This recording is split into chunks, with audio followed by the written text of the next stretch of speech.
Welcome to a journey into one of Louisville's most enigmatic and chilling locations, the Speed Art Museum.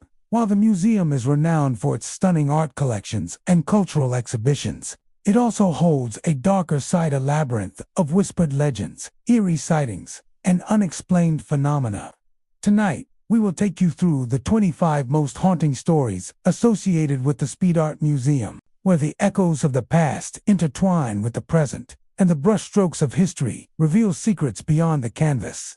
The silent hallways of the Speed Art Museum have long been a source of quiet unease, whispered about among staff and visitors alike. While the museum during the day hums with activity, the soft murmur of guests, the shuffle of shoes on polished floors, the occasional exclamation of awe at a striking painting or sculpture, there are wings where that normal buzz seems to vanish without warning. In these spaces, the atmosphere changes subtly at first. A cold draft at docentee corresponds to an open window, a slight stillness in the air, a faint feeling that someone is nearby. Or after closing often report that the hum of life seems to vanish, replaced by an oppressive silence that is almost palpable. The unsettling stillness often begins gradually. A visitor may enter a long corridor lined with portraits or abstract works, and notice that the usual echoes of footsteps from other parts of the museum have disappeared. The chatter of distant tour groups fades entirely, and the occasional creak of the floorboards beneath one's own feet seems to amplify unnaturally. At first, one might think it is simply a lull in activity, a quiet period between tours, but the more observant notice that the silence is too complete, too intentional, as if the hallways themselves are holding their breath. Many have experienced something even more unnerving, the sensation of footsteps echoing behind them. A guest may be walking at a casual pace, admiring the art along the walls, when they hear the unmistakable sound of shoes striking the floor behind them. The steps are measured, deliberate, sometimes even matching the visitor's pace. The natural reaction is to turn, expecting to see another guest or a passing staff member. But invariably, the hall remains empty. The footsteps continue for a few more paces and then fade into the silence, leaving the listener with a creeping sense of disquiet. Some report trying to quicken their pace or even run, only for the echoing steps to mirror theirs exactly, vanishing only when they reach the end of the corridor. Staff have shared similar accounts, and security footage sometimes lends a tangible, though fleeting, corroboration. Cameras positioned along the hallways occasionally capture shadows moving along the walls, quick and undefined, disappearing almost as soon as they appear. The shapes are never clear. No human form is fully resolved, no detail discernible. Yet the footage leaves an undeniable impression of movement in otherwise empty corridors, reinforcing the stories told by those who walk these spaces. The fleeting nature of these shadows adds to their mystery. They seem to exist on the threshold between visibility and invisibility, appearing only when one is watching indirectly, and dissolving when direct attention is focused. Many who have spent extended periods in the museum claim the silent hallways carry a peculiar energy. The air feels heavier, the senses heightened. Sounds from distant parts of the museum, like the rustle of a cleaning cart or the low hum of an air vent, become muted or distorted. Some report a subtle pressure at the back of the neck, a feeling of being observed, though no one is present. The longer one remains, the more pronounced these sensations become, until even seasoned staff report a creeping anxiety or a compulsive urge to leave the space. Theories abound as to why these hallways behave in this way. Some suggest the architecture itself is responsible. Long corridors, high ceilings, and reflective surfaces can create unnatural acoustics that warp the perception of sound and silence. Others propose a more supernatural explanation, that the hallways are repositories for residual energy, holding the echoes of those who once walked the building or even of previous staff and visitors whose attachments to the space remain. In this view, the echoes of footsteps and shadows are not illusions, but the faint traces of presences that linger between the walls. Witnesses often describe the experience as disorienting and profoundly intimate. Unlike overt hauntings marked by loud noises or dramatic apparitions, the silent hallways impose a subtler terror. It is a quiet, creeping sensation that plays on the mind, forcing visitors to question what is real and what is imagined. The phenomenon seems to amplify one's own awareness. The ordinary shuffle of one's shoes becomes a loud proclamation. Every breath is sharper. Every glance over the shoulder feels laden with expectation. Some find the experience exhilarating, a spine-tingling thrill for those who enjoy the unexplained, while others feel an urgent need to escape, their curiosity outweighed by unease. Interestingly, the silent hallways are not confined to a single area of the museum. Reports have come from multiple wings, suggesting that the phenomenon is less about location and more about time, perception, or perhaps the subtle accumulation of energy throughout the building. Late afternoons, early evenings, and nights after closing seem to be the peak periods for these experiences. The quieter the museum, the more intense the effect, as if the absence of ordinary sound allows something hidden to emerge, just barely visible at the edge of awareness. Some staff have attempted to test the boundaries of the phenomenon, walking alone through the hallways with audio recorders or cameras in hand. Occasionally, recordings capture faint, indistinct sounds, the distant click of footsteps, a soft rustle, or a whisper that cannot be attributed to any human source. When reviewing footage, shadows appear in the periphery of the lens, but vanish when the camera is focused directly on them. These inconsistencies only deepen the mystery, leaving the investigators with more questions than answers. Ultimately, the silent hallways are a haunting reminder that not all disturbances announce themselves loudly. Their terror lies in subtlety, the absence of sound where it should exist, the echo of footsteps when no one is there, the fleeting shadows that dissolve under scrutiny. They embody the intersection of perception, memory, and perhaps something beyond the natural world. Visitors leave these corridors carrying a sense of unease that lingers long after they have exited. A reminder that the Speed Art Museum is more than a home, for it is a place where echoes of the past continue to walk silently among the present.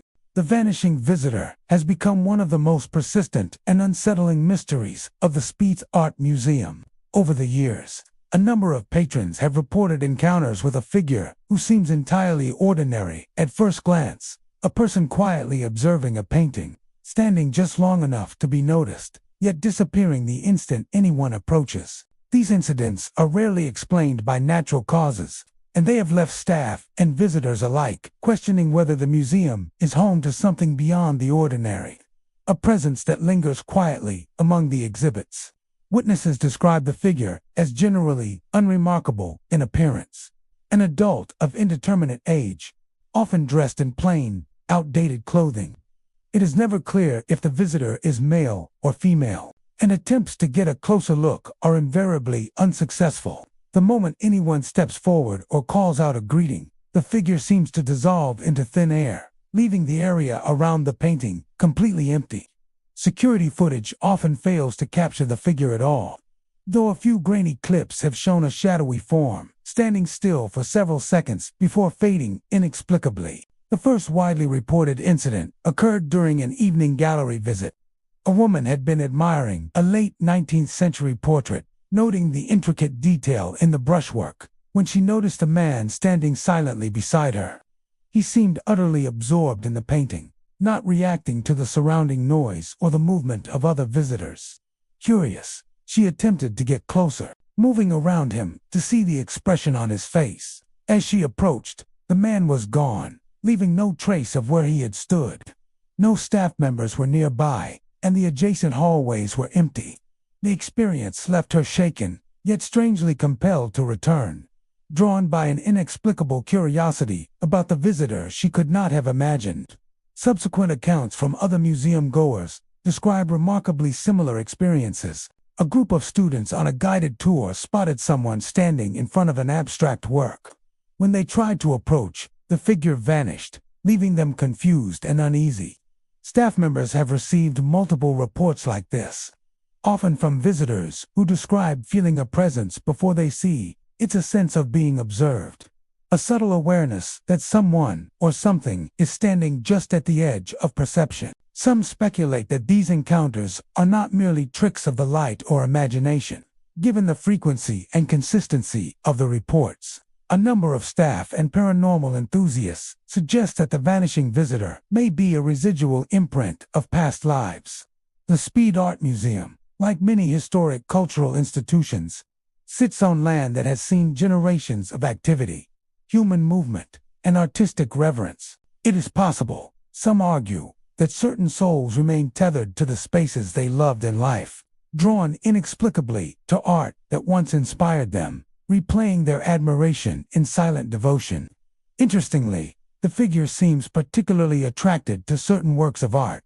Patrons report seeing it more often near portraits of prominent figures, dramatic landscapes, or abstract pieces that provoke strong emotional responses. It is as if the visitor is compelled not just by the physical painting, but by the energy, emotion, or memory embedded within it.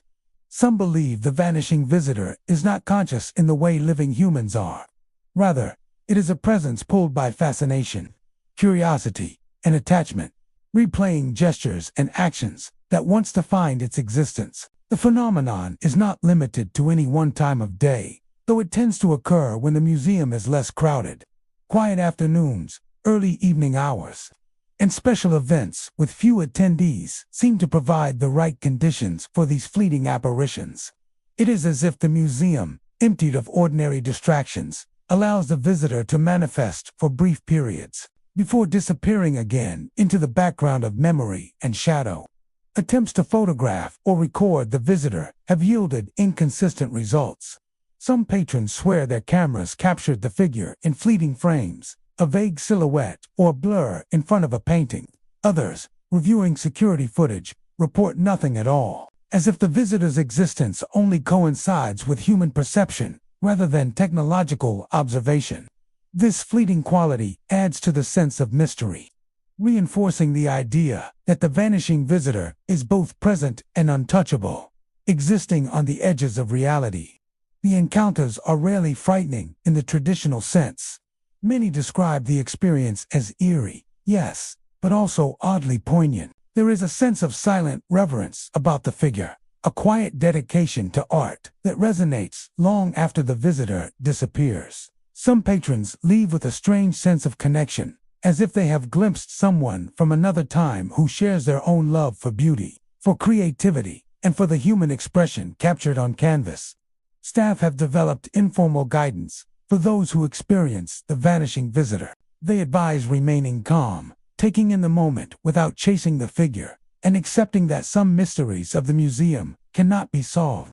Many visitors find that reflecting on the encounter later, perhaps journaling or sketching what they remember, deepens their appreciation for the art and the layered history of the museum. In a way, the vanishing visitor is a reminder that the Speed Art Museum is alive not just with exhibits, but with stories, emotions, and energies that transcend the ordinary. Ultimately, the vanishing visitor embodies the intersection of art, memory, and the unexplained.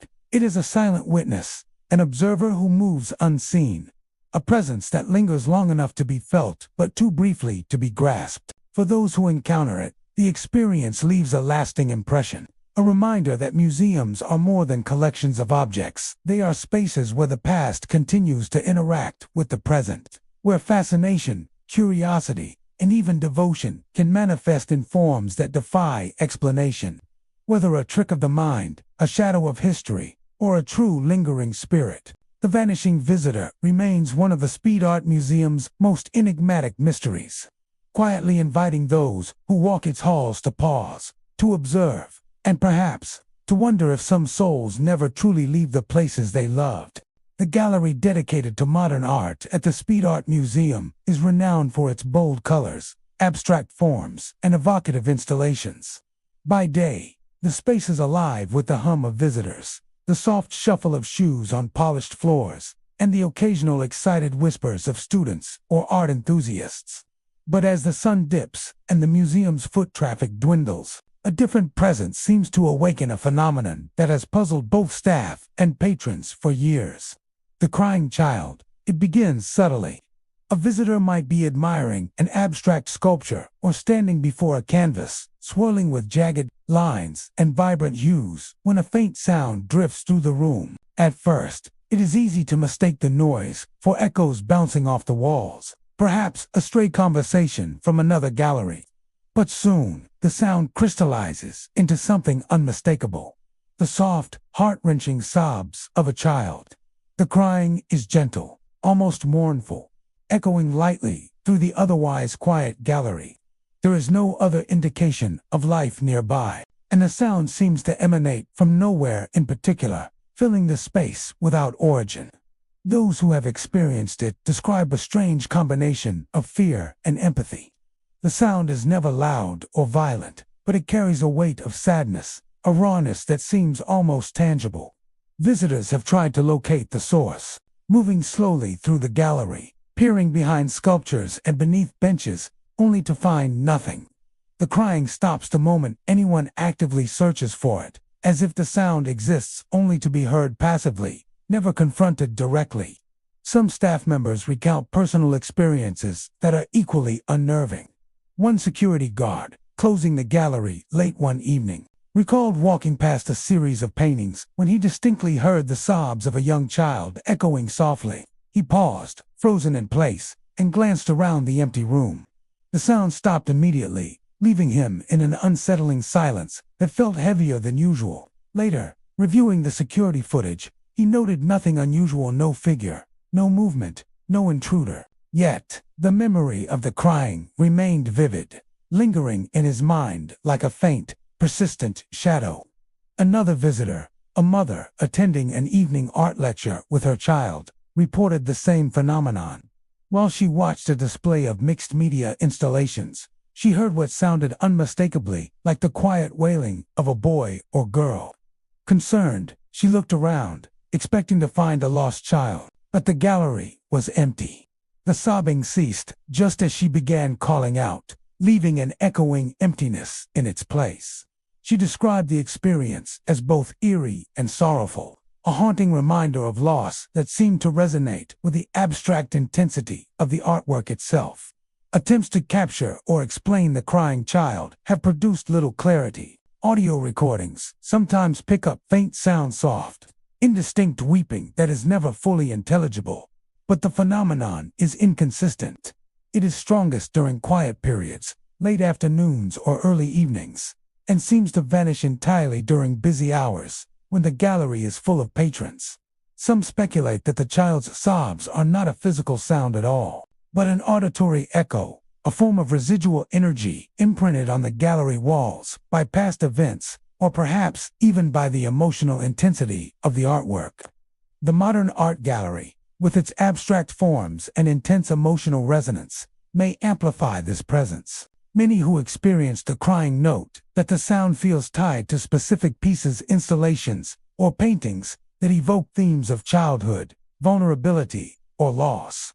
It is almost as if the gallery itself, or some lingering consciousness within it, projects the emotion outward, giving voice to a sorrow that cannot otherwise be expressed. The child is never seen, never physically present, yet its emotion is undeniably felt. Psychologists and skeptics offer other interpretations. Some suggest the sound is a form of auditory pareidolia, where the brain interprets random noises or echoes as something meaningful, such as a child crying. Others believe that the quiet, contemplative nature of the gallery primes visitors to project feelings of loneliness or sadness onto their surroundings. Yet these explanations often fail to account for the consistency of reports over decades, the uniformity of the description, and the way the crying always vanishes when approached to detail that defies simple auditory illusion. Staff have adapted to the crying child as a sort of quiet companion to the gallery, a presence that remains unacknowledged officially but is well known among those who spend long hours in the museum. Some view it almost as a guardian spirit, a small, unseen figure that reminds visitors of the depth of emotion art can evoke. Others see it as a restless echo of a child who once lived, or who is tied metaphysically to the space, forever walking the gallery in soundless sorrow. Visitors often report leaving the gallery with a lingering sense of unease, tinged with melancholy. It is not fear in the conventional sense, but a poignant sadness, a subtle reminder of fragility and loss. Some are moved to reflect on the paintings and sculptures they observed, finding new layers of meaning after the encounter. Others leave hurriedly, unsettled by the realization that some experiences in the museum are not meant to be fully understood, only felt. Ultimately, the crying child of the modern art gallery is a reminder that art, space, and memory can intersect in ways that transcend the ordinary. Whether the sobbing represents a lingering soul, an emotional imprint, or something else entirely, it remains one of the Speed Art Museum's most haunting mysteries. It is a sound that cannot be captured, a presence that cannot be confronted, and a reminder that the museum is alive, with stories some seen, some heard, and some that exist only in the quietest corners of the imagination. The Speed Art Museum is a place where history, beauty, and creativity converge. But beneath its elegant halls and polished floors lies a quiet mystery that has captivated staff and visitors alike. The Phantom Curator. This enigmatic presence has been reported repeatedly over the years, appearing only in the still hours of the night when the museum is empty and the world outside has fallen silent. Unlike ordinary staff or the occasional late-night visitor, the Phantom Curator moves with a purposeful grace, gliding among the exhibits as if ensuring that each artwork receives the attention it deserves. The first accounts emerged decades ago from evening security personnel. One guard, making his routine rounds through the modern art wing, noticed a shadowy figure moving slowly between sculptures and paintings. At first, he assumed it was another staff member finishing work or a late visitor still wandering the gallery. But as he called out and approached, the figure simply vanished. The encounter left the guard shaken, but curious. In the weeks that followed, similar reports surfaced from other staff members, an older employee, a cleaner, and even nighttime interns, all describing the same phenomenon. A figure dressed in attire resembling that of a curator, moving silently, observing the collection, and disappearing when confronted. Descriptions of the Phantom Curator are remarkably consistent. Witnesses often note a dark, tailored coat or blazer, with a posture suggesting both dignity and care. The figure walks slowly, deliberately, pausing occasionally, as if inspecting a painting or sculpture with meticulous attention. Unlike living staff, there is no sound of shoes on the floor, no rustling of papers, no movement of air. The presence is quiet, almost imperceptible. Yet undeniably, they're a figure that seems to belong to the museum in a way no ordinary visitor could. The phenomenon is most often reported in the later hours, after closing time, when the museum's hallways are empty and the only illumination comes from dimmed gallery lights. During these hours, the atmosphere is already charged with a quiet reverence, and the appearance of the Phantom Curator amplifies the sense that the museum itself is alive, watching and tending to its treasures. Some witnesses describe a sensation of being observed not in a threatening way, but with a kind of measured attention, as if the curator is silently ensuring that each piece is respected and appreciated. There is a prevailing theory among staff that the Phantom Curator is the spirit of a former employee, someone whose devotion to the museum was so profound that it transcended death. Stories passed down by longtime employees suggest that the curator in question was meticulous, devoted, and often worked late into the night to ensure that each exhibit was perfectly maintained. When the curator passed away, it is said that a part of their essence remained, tied inexorably to the halls they loved. Wandering silently among the exhibits and tending to the collection they could never leave behind. Security footage, while inconsistent, occasionally offers tantalizing glimpses of the apparition. In several grainy recordings, a dark shape can be seen gliding between sculptures, its form indistinct and blurred, fading whenever the camera pans directly toward it. Audio recordings often capture nothing, no footsteps, no whispers, no movement, reinforcing the idea that this presence exists outside the normal parameters of human perception. To some, this makes the Phantom Curator even more unsettling, a ghostly sentinel, who operates according to rules unknown to the living. Despite its eerie nature, the phantom curator is not typically described as malevolent.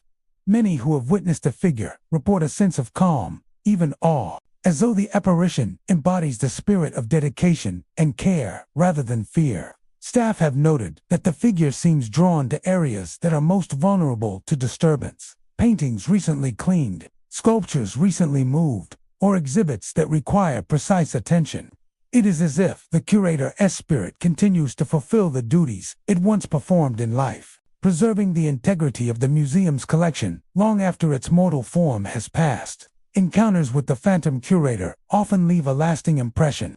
Some staff describe a lingering warmth or a faint, comforting presence in the air, a subtle reminder that the museum is being watched over by someone who loved it dearly. Others feel a tingling of unease or an inexplicable chill, a reminder that while the apparition is not threatening, it is undeniably otherworldly.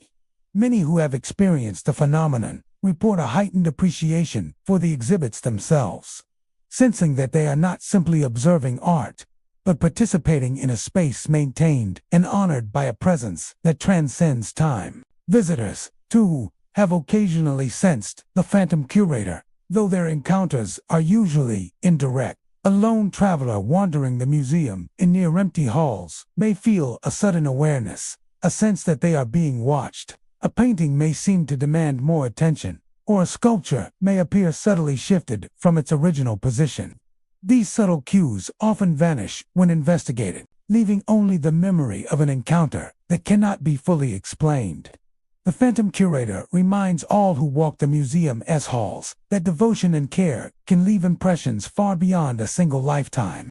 It embodies a dedication to art and history that is unending, a spirit that refuses to leave the space it cherished in life. To experience the figure is to feel the presence of someone who loved the museum beyond the ordinary, who continues to ensure that every visitor, every painting, every sculpture is treated with the reverence it deserves. Whether viewed as a ghost, a residual energy, or the product of imagination and reverence, the Phantom Curator remains one of the Speed Art Museum's most enduring and enigmatic presences. It is a reminder that some connections to people, to places, to passions cannot be broken, and that in the quiet, empty halls of the museum, the devotion of a lifetime still walks silently among the exhibits. The Sculpture Hall of the Speed Art Museum is one of its most striking spaces, filled with towering works of stone, bronze, and marble, each piece commanding attention and admiration. By day, the hall is alive with visitors moving quietly from sculpture to sculpture, their whispers blending with the subtle hum of the museum's climate control and the distant echoes of footsteps along the polished floors. But as the day fades and the museum empties, the Sculpture Hall becomes host to a phenomenon that has baffled and unsettled staff and visitors alike. The whistling tune. It begins faintly, almost imperceptibly, like a distant wind playing through the cracks of the building's structure. The sound is that of a simple melody, a tune that is both melancholic and strangely familiar, drifting through the space with a haunting grace. At first, it may be mistaken for the whistling of a careless visitor, the echo of a recorded sound from another part of the museum, or even the unintended resonance of the sculptures themselves. Yet those who hear it quickly realize that this is no ordinary melody. It carries a weight of history, of memory, and of something just beyond comprehension. Visitors often describe a sensation of being followed when the tune begins. They pause, turning to see who or what might be producing the sound. The whistling seems to move around them, lingering for a few moments near a particular sculpture before drifting elsewhere, weaving through the hall like a thread of sound with no discernible origin. Yet, when they attempt to locate the source, they find nothing, no person, no mechanism, no clue. It is as if the hall itself has taken on a voice, giving shape to a sound that exists independently of the physical world. The first recorded accounts of the whistling tune date back several decades. One evening, a security guard finishing his late rounds noticed a soft melody echoing through the sculpture hall. The tune was melancholy, almost sorrowful, yet oddly precise. as if someone were whistling a long-forgotten song from memory. He walked cautiously through the hall, checking each corner and alcove, only to find it completely empty. The tune lingered for a few moments more, then dissipated, leaving him with the faintest sense of being observed. In the days that followed, several other staff members reported hearing the same melody during evening shifts, each describing it in remarkably similar terms. The melody itself is peculiar in its effect. It is slow, deliberate, and imbued with a strange, almost nostalgic sadness. Some who have heard it report that it evokes memories of distant places, long-lost friends, or fleeting moments of happiness and loss. Others feel a chill, a creeping sense of unease, as though the tune is a reminder that time moves on, and yet some things, motions, memories, presences, never truly fade. Unlike other ghostly phenomena, the whistling is not loud or startling. It is subtle, insidious, and lingering, the kind of sound that burrows into one's mind and refuses to leave. Attempts to capture the melody on audio equipment have been met with mixed results. Occasionally, recorders pick up a faint, indistinct sound, almost as if the tune exists just outside the range of conventional hearing. Other times, nothing is captured at all, leaving staff and researchers to speculate on its nature. Is it a residual echo of someone who spent their life connected to the museum, a spirit drawn inexplicably to the sculptures, compelled to express itself through melody? Or is it something less tangible, a phenomenon that defies scientific explanation, existing at the boundary between perception and reality? Visitors who hear the whistling often describe a profound sense of dislocation. The hall appears unchanged, the sculptures remain silent, the walls are unbroken, the air still, yet the sound evokes a sense of movement, a feeling that someone or something is present, watching, and participating in the space in a way that is imperceptible to the eye. Some describe turning slowly, half expecting to see a figure between the sculptures, only to find emptiness. Others feel a subtle warmth or coldness on their skin, a whisper of emotion, as though the music is reaching out from the past to make itself known. Interestingly, the tune is never aggressive or overtly threatening. There is no rush, no sudden intrusion, no loud or jarring notes. Instead, it is deliberate, melancholic, almost intimate, as if the whistler, if indeed a whistler exists, inviting the listener to witness a memory, to share a fragment of their world before it fades again. Those who have experienced it often speak of it as bittersweet, haunting, yes, but also oddly comforting, a reminder that art and memory are entwined, that emotion can linger even when its source has vanished. The sculpture hall itself may play a role in the phenomenon. Its high ceilings, polished surfaces, and intricate architecture create unusual acoustics that could amplify and distort ordinary sounds, giving the impression of movement and depth. Yet these explanations fail to account for the consistency and specificity of the reports, and for the way the melody seems to interact with the observer's presence, appearing near them, then vanishing the moment they attempt to approach. For museum staff, the whistling tune is part of the lore, a quiet reminder that the halls are alive in ways that cannot be fully understood. Some choose to ignore it, others listen with reverence, appreciating the strange beauty of a sound that exists on the edge of perception. Visitors, too, leave with a sense of awe tinged with unease, the memory of a melody that cannot be pinned down, that lingers long after they have walked away. The whistling tune of the Speed Art Museum is a phenomenon that defies easy explanation, a sound that exists between worlds, between perception and reality, between the past and present. It is a reminder that some places hold more than objects. They hold echoes, memories, and emotions that refuse to be silenced. In the sculpture hall, where art and history converge, the tune drifts through the air like a ghostly thread, weaving the unseen into the very fabric of the museum, inviting anyone who listens to hear what cannot be seen, to feel what cannot be touched, and to remember that beauty and mystery often walk hand in hand. The portraits in the Speed Art Museum's oldest galleries have long captivated visitors with their artistry and detail, yet some carry a reputation far beyond mere admiration.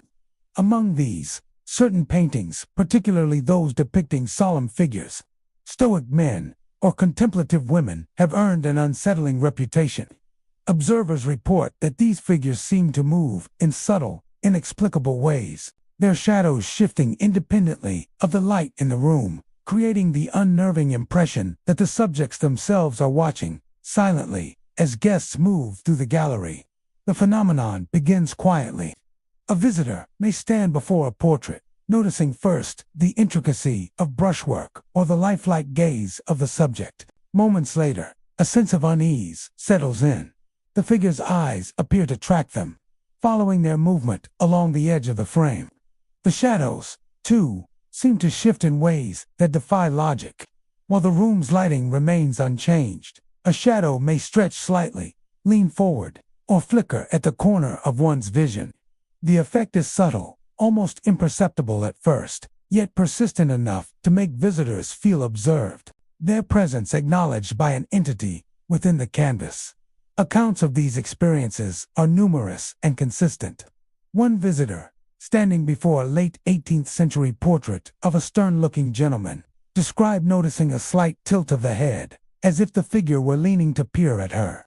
When she blinked and looked again, the figure returned to its original posture. Unnerved, she moved to the next painting, only to find another figure's shadow stretching and flickering unnaturally across the frame.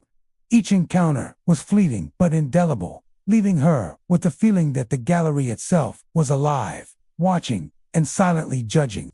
Staff members have corroborated similar experiences.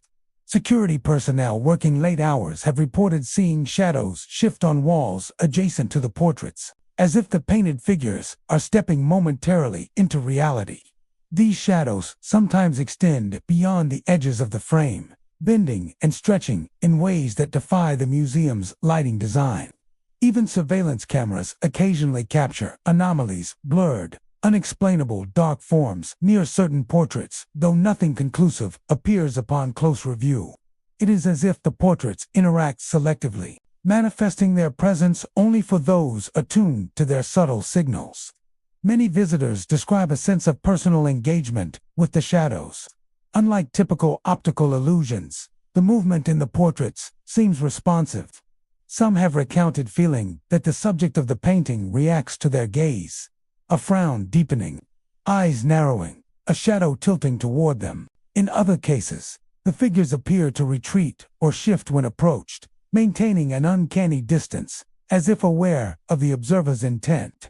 The experience is often described as both fascinating and terrifying, a silent dialogue between the viewer and the painted subject, mediated through the flicker of shadows and the play of light. The most commonly reported type of portrait involved in these experiences is one of solemnity, often depicting a figure in muted tones, posed formally, and staring outward with an intense, almost penetrating gaze. Some of these works date back centuries, while others are more contemporary, yet all share the effect. Their shadows seem to possess a life of their own, defying the physics of the gallery lighting and subtly interacting with those who pass. This has led some to speculate that the effect is connected less to the art itself and more to the energy imbued within it over time, memories, emotions, and attention accumulated over decades, perhaps even centuries, coalescing into a residual presence. Skeptics offer more mundane explanations. The movement of shadows could be attributed to uneven lighting, the reflection of visitors' movements, or the natural adaptation of the human eye to subtle changes in brightness and perspective. Others suggest that the mind's propensity for pareidolia, the tendency to perceive patterns or life in inanimate objects, could create the impression of autonomous shadows. Yet these rational explanations rarely satisfy those who have experienced the phenomenon firsthand. They report a level of specificity and responsiveness that goes beyond optical illusion or imagination. The sense of being watched, however, is nearly universal. Visitors describe an immediate awareness upon entering the gallery, the sensation that their movements are mirrored, anticipated, or evaluated by unseen eyes. Some feel a chill, a tightening in the chest, a prickle along the spine. Others feel compelled to remain still, unsure whether movement will provoke the shadow further or disrupt some delicate, silent interaction. The portraits do not frighten in an overtly aggressive way. Their power lies in subtlety, in the quiet suggestion that the painted figures are aware, conscious in some hidden dimension, and observing the living with patient curiosity. Some have taken to testing their perceptions, standing before a portrait and moving deliberately, then turning away and returning quickly to see if the figure's gaze or shadow has shifted. These small experiments often result in fleeting, unexplainable alterations: tilt of the head, a lengthened shadow, a shadowy blur in the corner of the eye. It is as if the portraits are alive enough to respond, but only just, teasing observers with the illusion of motion and intent without ever fully revealing themselves. The shadow in the portrait has become one of the museum's most haunting and whispered mysteries. Visitors who experience it leave the gallery changed, often describing a lingering unease. Combined with awe, there is a subtle, unspoken knowledge that the art is not static, that the museum holds more than objects and paint, that within the solemn gaze of its portraits lies a consciousness that watches, remembers, and perhaps even interacts with those who cross its path. Whether interpreted as a trick of the light, a psychological phenomenon, or a true supernatural presence, the moving shadows in these portraits remain unexplained. They are a reminder that art can transcend its material boundaries, that history, emotion, and attention can infuse a work with something ineffable, and that, in the quiet corners of the Speed Art Museum, one is never truly alone. The portraits watch, and their shadows follow, silent, subtle, and impossible to ignore. The Speed Art Museum, renowned for its expansive galleries and captivating collections, is usually a sanctuary of quiet reflection and inspiration. Visitors stroll among paintings and sculptures, absorbing centuries of creativity in a controlled, climate-regulated environment. Yet during the winter months, certain areas of the museum acquire a reputation far more chilling than the crisp air outside. In these corners, an unexplained phenomenon known as the chilled breeze has been reported repeatedly, a sudden, bone-deep cold that seems to arise from nowhere, often accompanied by the subtle sensation of being touched by something unseen. The experience often begins subtly. A patron walking through a gallery may feel a sudden drop in temperature, small at first, almost imperceptible. Within seconds, however, the chill deepens, causing goosebumps to rise and prompting visitors to wrap themselves tighter in coats or scarves. Unlike ordinary drafts or air conditioning fluctuations, the cold spots seem localized and deliberate. They often follow the visitor, appearing along a single stretch of hallway or in front of a particular artwork, then vanishing as quickly as they arrived. Along with the temperature shift comes the sensation of touch. Those who experience the chilled breeze often describe the feeling of gentle pressure or brushing on the shoulder, arm, or back. Some liken it to the soft caress of a hand gliding across the skin, while others report the sensation of invisible fingers brushing along their hair. The combination of cold and touch is profoundly unsettling, producing the uncanny impression that the museum itself, for something inhabiting, it's aware of their presence. Staff members frequently report encounters with the chilled breeze. One evening, a security guard conducting late rounds noticed the air around the contemporary art wing growing sharply colder.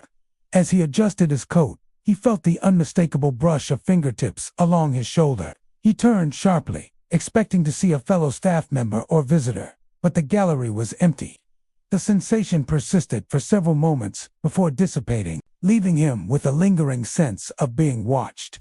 Other guards and late-night employees have described similar experiences, all in the same locations and all with the same eerie combination of chill and subtle touch. Visitors are not immune to the effect. A young couple exploring a quiet winter exhibition reported feeling the temperature drop dramatically as they approached a corner containing a small sculpture. Each felt a delicate pressure against their arms, as if invisible hands were guiding them toward the display. Though neither saw anyone else in the room, the experience left them startled and intrigued, a mixture of fear and fascination that lingered throughout the remainder of their visit. The chilled breeze is often associated with galleries containing older works or particularly quiet corners of the museum. Some speculate that the phenomenon may be linked to the energy of the museum itself, a building steeped in decades of history and human interaction. Others believe it is a residual presence, perhaps of visitors long gone or of individuals deeply connected to the art and life and beyond. Skeptics propose explanations rooted in physics or perception, suggesting that drafts, building materials, or sensory adaptation could create the illusion of sudden cold or touch. Yet, those who experience the phenomenon insist that it differs from ordinary environmental effects, localized, responsive, and unmistakably purposeful. Interestingly, the chilled breeze is rarely perceived as threatening. While the initial sensation can startle, it often carries a quiet, almost reverent quality. Those who encounter it sometimes describe a feeling of being acknowledged, as if the museum itself is reaching out gently, aware of their presence without any intent to harm. The phenomenon seems more curious and observant than malevolent, a subtle reminder of the unseen layers that exist within the museum's walls. For many, the chilled breeze transforms a simple visit into a memorable and haunting experience. Patrons leave with the sensation lingering in memory, a quiet chill that continues to echo long after they have departed. The museum, for all its curated collections and polished floors, becomes more than a space to observe art. It becomes a living entity, a witness, and perhaps a participant in the silent dialogue between the visible and the unseen. Ultimately, the chilled breeze of the Speed Art Museum is a subtle yet unforgettable phenomenon. It reminds visitors and staff alike that even in spaces designed for control and order, mysteries can persist. The cold, the touch, and the presence are fleeting. Yet they linger in memory, a quiet, intangible companion in the halls of art. In the winter months, the museum's warmth is a welcome comfort, but in certain corners, the chilled breeze quietly reminds all who enter that some aspects of this world and perhaps the next cannot be fully explained. The Impressionist Gallery at the Speed Art Museum is celebrated for its vibrant colors, delicate brushstrokes, and evocative depictions of life's fleeting moments. By day, it is a lively space, filled with the hushed murmurs of visitors marveling at sunlit landscapes, bustling city scenes, and intimate portraits. Yet, as the evening falls and the gallery empties, a more unsettling presence emerges. Among the pastel skies and shimmering water scenes, visitors and staff alike have reported hearing the eerie sound of laughter, a light, playful sound that carries an undertone both strange and disquieting. The phenomenon, known simply as the laughing figure, has been documented for decades. Witnesses describe a laughter that is soft and melodic, almost musical in quality, yet impossible to locate. The sound drifts through the gallery in sudden bursts, filling the space around the paintings without ever being anchored to a source. Visitors often pause, their curiosity piqued, only to discover that no one is present. No staff, no patrons, no logical explanation exists for the echoing amusement that seems to originate from thin air. The first notable report came from an evening docent who had been guiding a small private group through the gallery. As she described the brushwork of a Monet landscape, a soft giggle interrupted her explanation. The group paused, glancing around the room. The sound seemed to circle them, lightly echoing from one corner to another, but no one else was in the gallery. The docent later confided that she had felt a faint sensation of being observed, though no eyes met hers, and that the laughter had vanished as quickly as it had appeared. The experience left her both intrigued and unsettled. Other accounts have emerged from security staff and late-night visitors. One guard, walking the gallery during a quiet winter evening, heard the laughter ripple through the room like wind through leaves. It was playful, almost childlike, but carried a strange undertone, a subtle note that caused the hairs on the back of his neck to rise. He stopped, peering into the dim corners, but saw no one. The laughter ceased when he attempted to move toward its perceived source, leaving him in a tense, expectant silence. Those who experience the laughing figure often note that the sound has a strange sense of timing and directionality. It is rarely continuous, appearing instead in short bursts, sometimes behind a painting, sometimes near a sculpture, and occasionally seeming to drift alongside visitors as they move. The phenomenon is most common during late hours or in periods of relative emptiness, when the gallery's usual vibrancy is replaced by quiet and stillness. The interplay of shadow, dimmed lighting, and the expanse of hallways seems to amplify the eerie effect, making the laughter feel both immediate and elusive. Attempts to record or capture the laughter have yielded inconsistent results. Audio equipment occasionally picks up faint, unintelligible sounds, but nothing as distinct as what witnesses report. Cameras rarely show movement corresponding to the noise, reinforcing the impression that the laughing figure is not bound by ordinary physical laws. Some theorists suggest that the phenomenon may be a combination of residual energy left by past visitors, a sensory echo amplified by the gallery's architecture, or the manifestation of an unexplained consciousness drawn to the emotional intensity of the artwork. Psychologists offer alternative explanations. The human brain is highly sensitive to auditory patterns, particularly in quiet environments. It is possible that the laughter is a form of auditory pareidolia, where random or faint sounds are interpreted as human voice and emotion. The repetitive exposure to evocative artwork may heighten this effect, blending visual stimuli with imagined auditory experiences. Yet these rational explanations struggle to account for the consistency of reports over decades. The specificity of the laughter's tone and its apparent responsiveness to human presence. Those who encounter the laughing figure often describe a mixture of fascination and unease. Unlike loud or aggressive hauntings, the laughter is neither threatening nor violent, yet its playful undertone, combined with an unmistakable sense of being watched, creates a tension that is difficult to shake. Visitors report feeling compelled to continue exploring the gallery, drawn forward by curiosity and a strange sense of companionship, even as they remain acutely aware that they are alone. Some staff have developed a quiet appreciation for the phenomenon. They describe the laughter as almost benevolent, a fleeting reminder of the human capacity for joy and whimsy, lingering in a space dedicated to capturing life's beauty.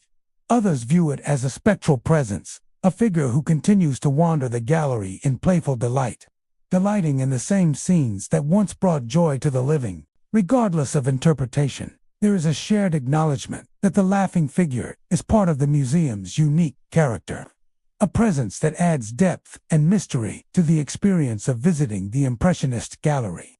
For many, the experience leaves a lasting impression.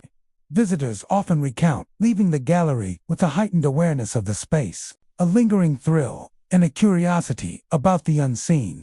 The laughing figure is not merely a ghostly sound. It is an interaction, a reminder that art can evoke emotion not only through sight but through subtle, inexplicable phenomena that touch the senses in unexpected ways. Ultimately, the laughing figure of the Speed Art Museum embodies the intersection of joy, memory, and mystery. It is a presence that flits just out of reach, playful yet slightly unnerving, drawing attention to the living experience of the gallery while simultaneously reminding us of the unseen layers that exist within its walls.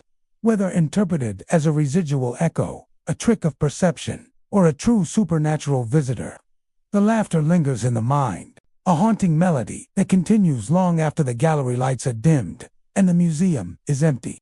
The Speed Art Museum is renowned for its vast and diverse collection, ranging from classical paintings to contemporary sculptures. Visitors come expecting a quiet journey through art and history. But in some of the museum's quieter wings, a phenomenon known as the missing exhibit has puzzled both staff and guests for decades. Those who encounter it recount seeing a piece of art, a painting, a sculpture, or an installation clearly displayed in a gallery, only to find it vanished when they return. The disappearance is never accompanied by explanation, note, or record, leaving both witnesses and museum personnel bewildered. The first reports of the missing exhibit began subtly. A visitor might be exploring a gallery dedicated to modern art and notice a sculpture they had never seen before. Perhaps it was a small bronze figure tucked between larger pieces. or a painting with striking colors that seem to leap from the wall. Captivated, they take in the details, study the form, or photograph it from multiple angles. When they move on and return minutes later, the artwork is gone. The wall is empty, the pedestal bare, and the space appears as though the exhibit had never existed. Multiple visitors describe similar experiences. One evening, a young artist attending a private viewing noticed an intricate painting depicting a cityscape bathed in golden light. She admired it for several minutes, noting the skill in the brushstrokes and the subtle emotion of the scene. When she excused herself to explore another room and returned, the painting had vanished. Confused, she asked museum staff, who checked records and confirmed that no exhibit had been moved or removed that evening. The absence was inexplicable, leaving her with an eerie sense of witnessing something that had never truly existed. Staff members have also encountered the phenomenon. A security guard patrolling the contemporary wing late one night reported seeing a sculpture that appeared to hover slightly above its pedestal, as if caught between placement and movement. He approached to inspect it more closely, only for the sculpture to dissolve from view, leaving a cold, empty space where it had stood. Security cameras, when reviewed, occasionally reveal fleeting glimpses of forms that resemble artworks, but the footage is never clear enough to confirm their presence. These anomalies reinforce the sense that the missing exhibit exists in a liminal space between reality and perception. The missing exhibit is often described as appearing in quiet corners or peripheral spaces, areas of the museum that are less trafficked and bathed in softer lighting. Some witnesses report a subtle shimmer or distortion in the air surrounding the object, a hint that it is not entirely anchored in the physical world. Others notice that the piece seems to interact with the observer. A sculpture may appear slightly angled toward the viewer, or a painting may seem to shift in focus, drawing attention to its details in a way that feels deliberate. Yet, just as quickly as it appears, the exhibit vanishes, leaving no trace behind. Psychologists and skeptics propose several explanations. Some suggest that visitors' minds may fill gaps in perception, creating the illusion of an artwork that was never there. Fatigue, expectation, and the subtle play of lighting in the museum could combine to produce vivid visual hallucinations. Others suggest that the missing exhibit may be a form of attention-based phenomenon. The brain interprets shapes and shadows as familiar forms when primed by context, particularly in an environment rich with visual stimuli like a museum. Despite these theories, the consistency of the reports challenges purely psychological explanations. Witnesses often describe similar types of artworks appearing and disappearing. Smaller sculptures, intimate paintings, or installations tucked into corners, always with precise detail and coherence. Staff who witness the disappearances independently of visitors often corroborate these descriptions, suggesting that the phenomenon is not limited to individual perception alone. Some who experience the missing exhibit report a strange sense of emotional resonance. The pieces, although fleeting, evoke strong feelings, curiosity, nostalgia, or even melancholy, as if they carry the energy of someone or something beyond the museum's physical collection. Visitors leave the experience unsettled yet captivated, feeling as though they have glimpsed a secret dimension of the gallery that exists just beyond ordinary reality. It is a reminder that art does not only reside in frames or on pedestals. It can occupy space in memory, perception, and imagination. For staff, the missing exhibit has become an accepted, if mysterious, part of the museum's character. Some refer to it as a spectral collection, a set of artworks that only appear to those who are truly attentive or emotionally receptive. Others maintain detailed logs of visitor reports and personal experiences, hoping that patterns might emerge that could explain the occurrences. Still, no definitive explanation has ever been found, leaving the museum with one of its most enduring enigmas. Visitors often describe the experience as simultaneously enchanting and disconcerting. The sudden appearance of a painting or sculpture creates wonder, while its disappearance leaves unease and curiosity in equal measure. The missing exhibit challenges perceptions of permanence. reminding viewers that even in a space dedicated to preservation, there exist moments that cannot be pinned down or explained. It is a phenomenon that blends art, memory, and the unknown, leaving each witness with a personal story that cannot easily be verified. Ultimately, the missing exhibit of the Speed Art Museum embodies the tension between reality and perception, between what is seen and what is imagined. It is a presence that teases, that draws attention to corners often overlooked, and that reminds visitors and staff alike that the museum holds mysteries beyond catalogs, cameras, or careful records. Whether interpreted as an unexplained phenomenon, a ghostly visitation, or a trick of the mind, it remains one of the museum's most haunting and captivating enigmas, a fleeting artwork that exists just long enough to leave its mark, and then disappears into the quiet halls, leaving the observer to wonder what is real and what is not. The Speed Art Museum is known for its innovative design, featuring rooms adorned with mirrors, glass-covered paintings, and reflective surfaces that amplify both light and perspective. Visitors are often drawn to these galleries for their aesthetic appeal, marveling at the interplay between reflection and reality. Yet within these mirrored spaces, an unsettling phenomenon has been reported repeatedly: the reflected eyes. Patrons have described the sensation of catching a pair of eyes staring directly at them, only to turn and find no one present. The experience is brief, yet haunting, leaving an impression that lingers long after the visitor has left the room. It often begins subtly. A visitor might glance at a mirrored wall or a glass-encased painting and feel a sudden awareness that someone or something is observing them. In the reflection, the eyes appear to lock onto their own, maintaining a gaze that feels unnervingly sentient.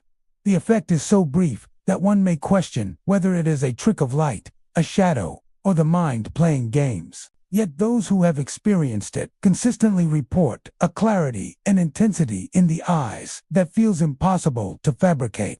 The phenomenon has been documented in multiple rooms across the museum. In one case, a patron exploring a gallery of impressionist paintings noticed a pair of dark eyes reflected in the protective glass of a large canvas. The eyes seemed alive, tracking her movements as she stepped closer, and holding a gaze that felt deliberate. Heart pounding, she turned to see if anyone was behind her. The gallery was empty. When she looked back at the painting, the eyes had vanished, leaving only her own reflection staring back. The encounter left her unsettled, yet fascinated, as though she had briefly glimpsed a world just beyond her perception. Staff members have also reported encounters with the reflected eyes. Evening security personnel describe patrolling galleries and noticing eyes appearing in mirrored panels or glass frames. These eyes are often positioned in such a way that they seem aware of the observer's approach, maintaining contact before disappearing, as if intentionally evading detection. Some staff have likened the experience to being caught in a private moment with an unseen presence, one that acknowledges them but remains unreachable, existing just out of the physical realm. The effect is often strongest in galleries with multiple reflective surfaces, where layers of glass and mirrors create a sense of depth and distortion. Visitors report that the eyes may appear in one surface, then seem to shift or flicker across another, maintaining an almost playful awareness of the viewer. The sensation is disconcerting because it blends familiarity with the uncanny. Eyes are inherently expressive, and the feeling of being watched activates deep, instinctual responses in the human psyche. When no human presence exists to justify the gaze, the experience becomes profoundly eerie. Several theories have been proposed to explain the reflected eyes. Psychologists suggest that the phenomenon could be a form of pareidolia, where the brain interprets shapes or shadows as faces and eyes. The combination of low lighting, reflective surfaces, and the human tendency to seek out other beings may trigger fleeting hallucinations or illusions. Others point to the museum's architectural design. The multiple layers of glass and mirrored surfaces can create optical distortions that mimic the appearance of eyes, particularly when viewed from certain angles or under specific lighting conditions. Yet the consistency of reports challenges purely rational explanations. Visitors across different galleries and time periods described nearly identical experiences. Eyes appearing in reflections, following movements, and vanishing when approached. Staff have noted that the eyes often appear to respond to human presence, maintaining a gaze until the observer turns, then disappearing as if deliberately avoiding detection. This responsiveness suggests a phenomenon that cannot be entirely accounted for by environmental factors or psychological expectation. Some who have experienced the reflected eyes describe a mixture of fear and fascination. The sensation is unnerving because it evokes the feeling of being observed in a way that cannot be explained or confronted. Yet there is also a strange allure, a compulsion to linger and watch for the eyes again, as though drawn into a silent interaction with a presence that exists beyond the ordinary. The gallery becomes a liminal space where perception and reality intersect, and the boundaries between observer and observed are blurred.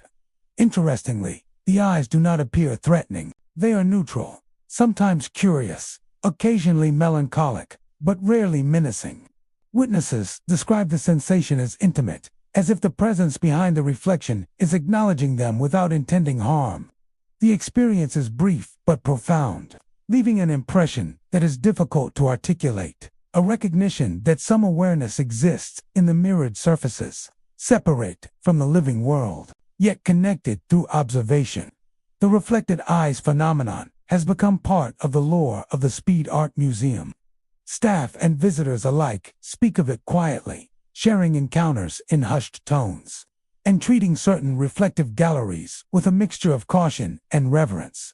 For those who experience it, the memory lingers long after leaving the museum, a reminder that the art and architecture may hold secrets that cannot be cataloged or explained, but only felt. Ultimately, the reflected eyes serve as a haunting reminder of the interplay between perception and the unknown. They suggest that the museum is not merely a space for viewing art, but also a place where unseen presences or the echoes of imagination can interact with the living. In rooms lined with mirrors and glass, visitors are never entirely alone. The eyes watch, briefly connect, and vanish, leaving an impression of something beyond the ordinary. A silent and subtle presence that continues to linger in memory long after the gallery lights are dim. The main gallery of the Speed Art Museum is a place of elegance and grandeur. Its polished marble floors gleam under soft lighting, reflecting the vibrant colors of paintings and the intricate details of sculptures. Visitors often find themselves mesmerized by the sheer beauty of the space, the quiet hum of conversation, and the rhythmic echo of their own footsteps on the marble. Yet, in this serene environment, an unusual and unnerving phenomenon has persisted for decades. The footsteps on marble. Guests and staff alike have reported hearing the unmistakable sound of shoes pacing across the hall. Even when the area is completely empty, the experience usually begins subtly. A visitor might pause in front of a painting or sculpture when they hear the sharp, deliberate tap of footsteps behind them. At first, it seems natural to assume another guest has entered the gallery, but a quick glance reveals nothing. No person, no shadow, just the polished floors, stretching out empty and silent. The sound continues, echoing with uncanny clarity, sometimes circling the room, moving from one end of the gallery to the other. It is precise, deliberate, and undeniably human in rhythm, yet no living soul can be found. Museum staff often encounter the phenomenon during late-night shifts. Security guards patrolling the main gallery described the sensation as disorienting. One guard recounted walking along the hall when he suddenly heard the distinct click of heels behind him. Turning quickly, he saw no one. Moments later, the footsteps resumed, following his pace as he moved toward another wing. Attempts to trace their source always proved futile. The sound seems to have a life of its own, sometimes retreating, sometimes approaching, but never revealing its origin. Visitors who experience the footsteps on marble describe a mixture of fear and fascination. The sound is not aggressive. It does not chase or threaten. Instead, it feels deliberate, purposeful, as if an invisible presence is pacing the gallery alongside them. Some report that the footsteps respond subtly to their own movements, slowing when they slow, fading when they quicken their pace. The effect is deeply unsettling, creating the sense that one is being watched or followed by an unseen companion whose intentions remain unknown. The phenomenon is most pronounced in the main gallery and adjoining hallways where the marble floors stretch uninterrupted. The acoustics of the polished surfaces amplify even the faintest sounds, making every step, whether real or spectral, echo with clarity. Some theorists suggest that minor vibrations or distant noises could travel across the marble, creating auditory illusions. Yet the precision, consistency, and human-like quality of the footsteps challenge purely scientific explanations. Several explanations have been offered over the years. Some believe the footsteps are residual echoes, imprints of past visitors or staff who once walked the halls. The museum has been a site of art and human activity for decades, and the energy of countless footsteps may somehow linger, replaying under specific conditions.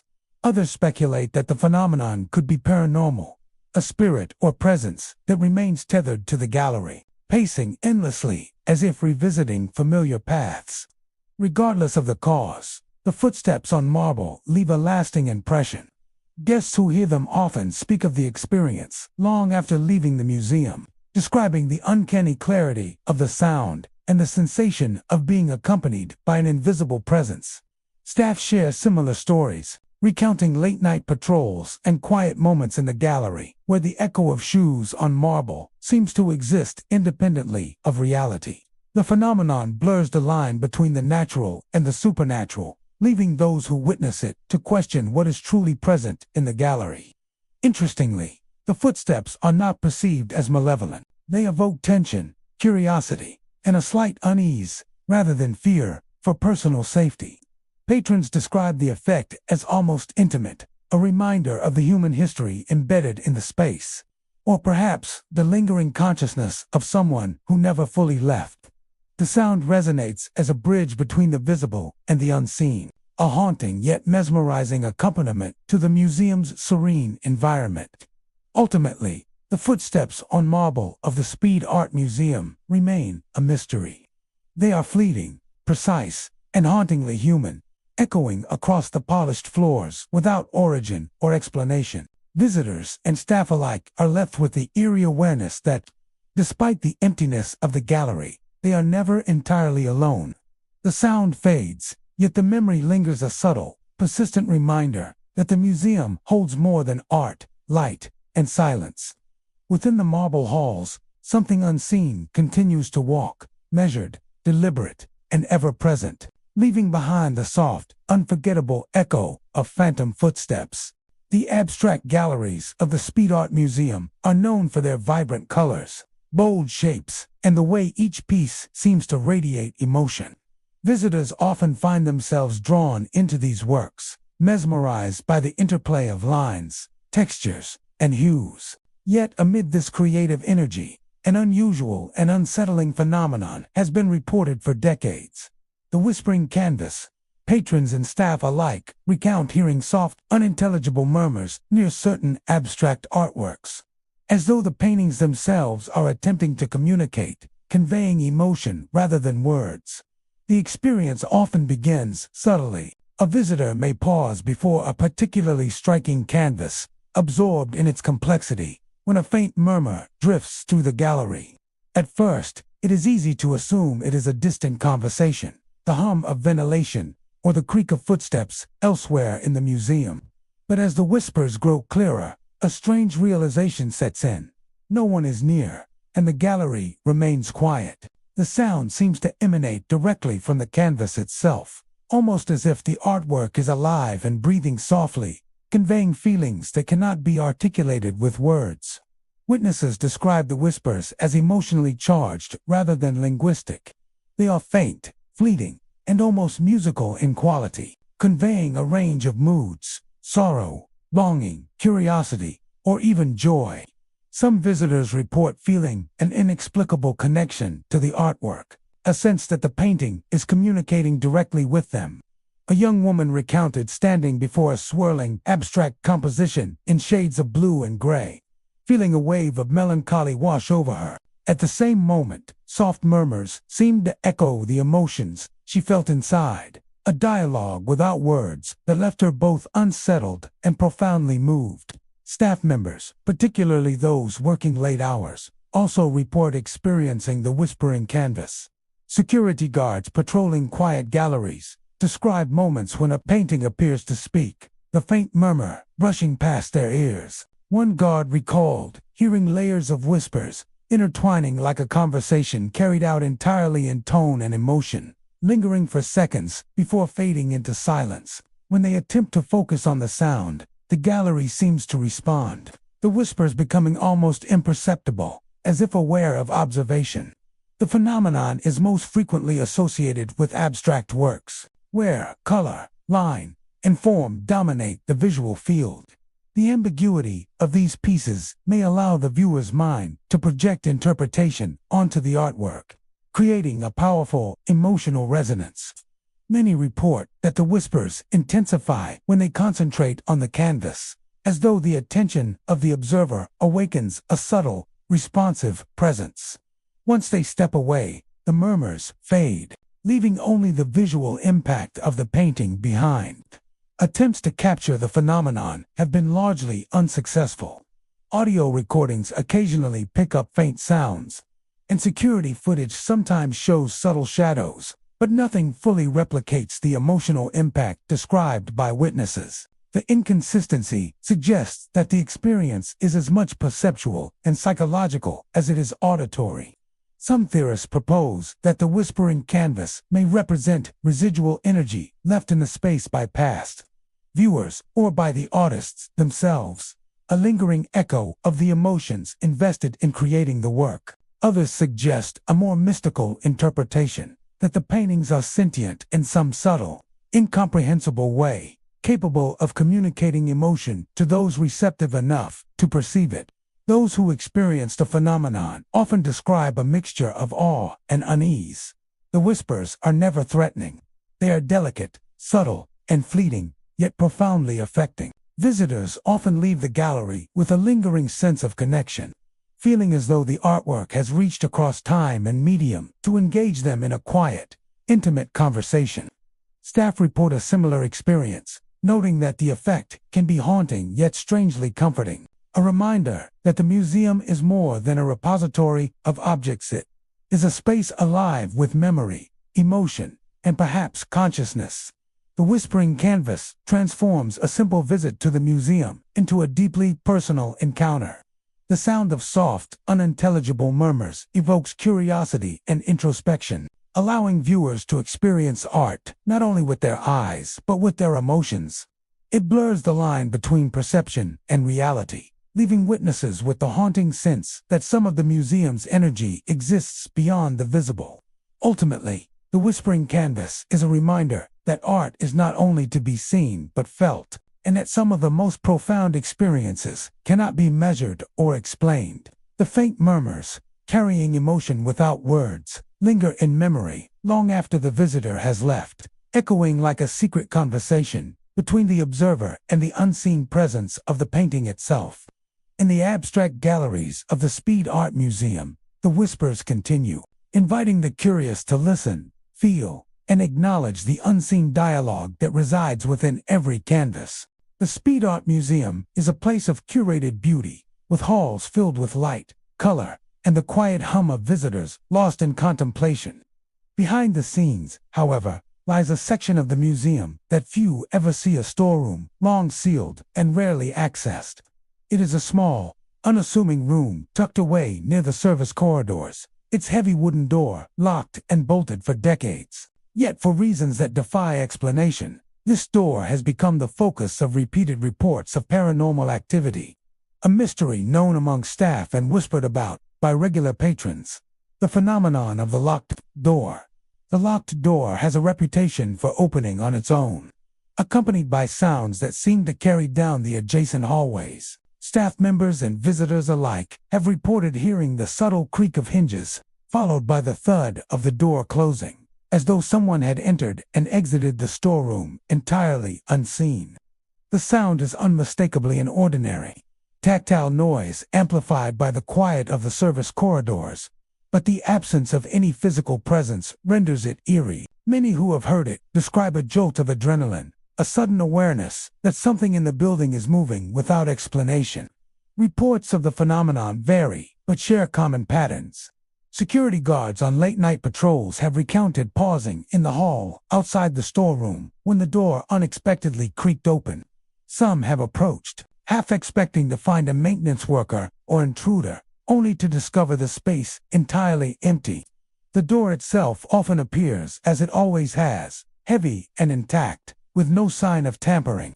When the sound of the door closing follows, it is as if the room itself has exhaled, leaving a lingering sense of presence in the otherwise silent corridor. Visitors passing through nearby galleries have occasionally reported hearing the same sounds, even when staff are not present in the area.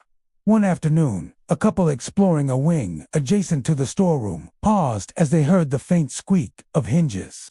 Their curiosity led them to follow the sound toward the service corridor, but the hallways were empty. When the creaking was followed by a dull thud, they realized it had come from the storeroom's locked door. The incident left them unsettled, as though they had glimpsed the edge of a secret world, just beyond the reach of ordinary perception. The locked door is often associated with a subtle, almost imperceptible energy in the surrounding hallways. Many witnesses describe a feeling of being watched, or the sensation of a gentle draft that cannot be traced to ventilation. Some staff have speculated that the room itself holds residual energy, perhaps from decades of use as a storage space, or from objects long kept behind its walls. Others suggest the phenomenon may be linked to the building's history. The storeroom was part of the museum's original construction, and in its early years, it was used to house fragile artworks, archives, and personal items. The sense of absence within the sealed room may amplify the perception of presence outside it. Attempts to capture evidence of the locked door's activity have yielded inconclusive results. Security cameras occasionally record the door slightly ajar or a shadow passing nearby, but the footage rarely provides a clear explanation for the sounds. Audio equipment sometimes picks up faint, creaking, or thudding noises, but these recordings fail to convey the immediacy and tension felt by those present. Despite the lack of concrete evidence, the consistency of the reports has ensured that the locked door remains a subject of fascination and concern for staff and visitors alike. Many who encounter the phenomenon describe a mixture of fear and curiosity. The creak of hinges, followed by the thud of the door closing, is not aggressive or violent, yet it produces an instinctive response. Heads turn, footsteps hesitate, and hearts quicken. The locked door seems to exist in a liminal space, where ordinary laws of physics are insufficient to explain its behavior. It is not malevolent, but it is undeniably assertive. A reminder that certain areas of the museum hold secrets that are beyond observation or control. Staff have developed informal strategies for coping with the locked door. Some avoid lingering near the hallway during late hours, while others embrace it as a peculiar aspect of the museum's personality. Security guards often share stories of their encounters with new colleagues, recounting the precise rhythm of the creak and thud and the eerie sensation of being accompanied by an unseen presence. Visitors, too, are sometimes drawn to the hallway, hoping to catch a glimpse or hear the phenomenon for themselves. Though few report the courage to linger long enough to experience it fully, the locked door has become more than a curiosity. It is part of the museum's lore. It symbolizes the tension between the seen and unseen, the known and the unknowable. While the public spaces of the museum are carefully curated and controlled, the storeroom and its mysterious door serve as a reminder that even in an environment of meticulous order, anomalies can persist. The phenomenon evokes a sense of wonder, fear, and respect, leaving those who experience it with a vivid memory that blends sound, emotion, and imagination. Ultimately, the locked door of the Speed Art Museum is a silent, persistent presence.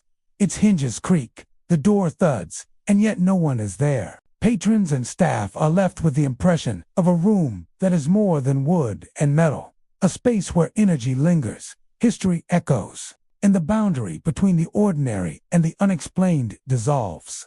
In the quiet corridors of the museum, the locked door stands as a haunting testament to the unseen, a subtle reminder that some mysteries cannot be unlocked, yet demand to be acknowledged. The Speed Art Museum is a sanctuary for art lovers, a place where visitors immerse themselves in centuries of creativity, while wandering through polished halls, spacious galleries, and sweeping staircases. By day, the museum is alive with the murmur of conversation, the shuffle of shoes across marble floors, and the occasional clatter of maintenance carts. Yet, as the evening descends and most guests depart, a subtle and unnerving phenomenon emerges: the fading footsteps. Visitors leaving late in the evening often report hearing the unmistakable sound of footsteps, following them down the staircases, only for the sound to fade mysteriously whenever they quicken their pace. The experience is fleeting, intangible, and leaves an enduring sense of unease.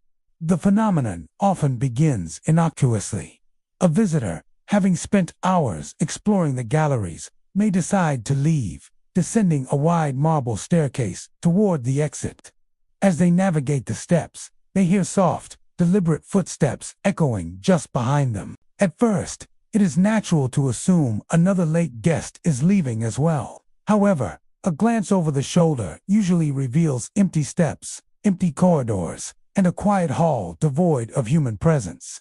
The footsteps continue nonetheless, precise, measured, and unnervingly close, matching the rhythm of the observer's descent.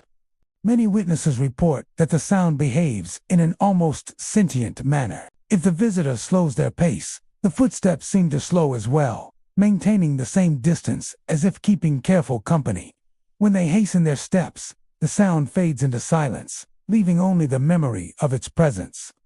This strange responsiveness creates a psychological tension. The stairs feel less like a passageway and more like a stage upon which the visitor is being observed, followed, and gently guided by an unseen presence. Even museum staff have encountered the fading footsteps.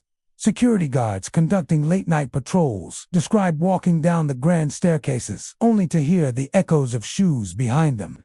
On several occasions, guards have paused to investigate, scanning the stairwell with flashlights and reviewing surveillance footage, only to find no evidence of a second person. One guard described the sensation as simultaneously unnerving and compelling, as though the footsteps were aware of him, aware of his attention, and capable of vanishing precisely when observed. The phenomenon is most frequently reported in staircases connecting the upper galleries to the main lobby, particularly where the architecture amplifies sound.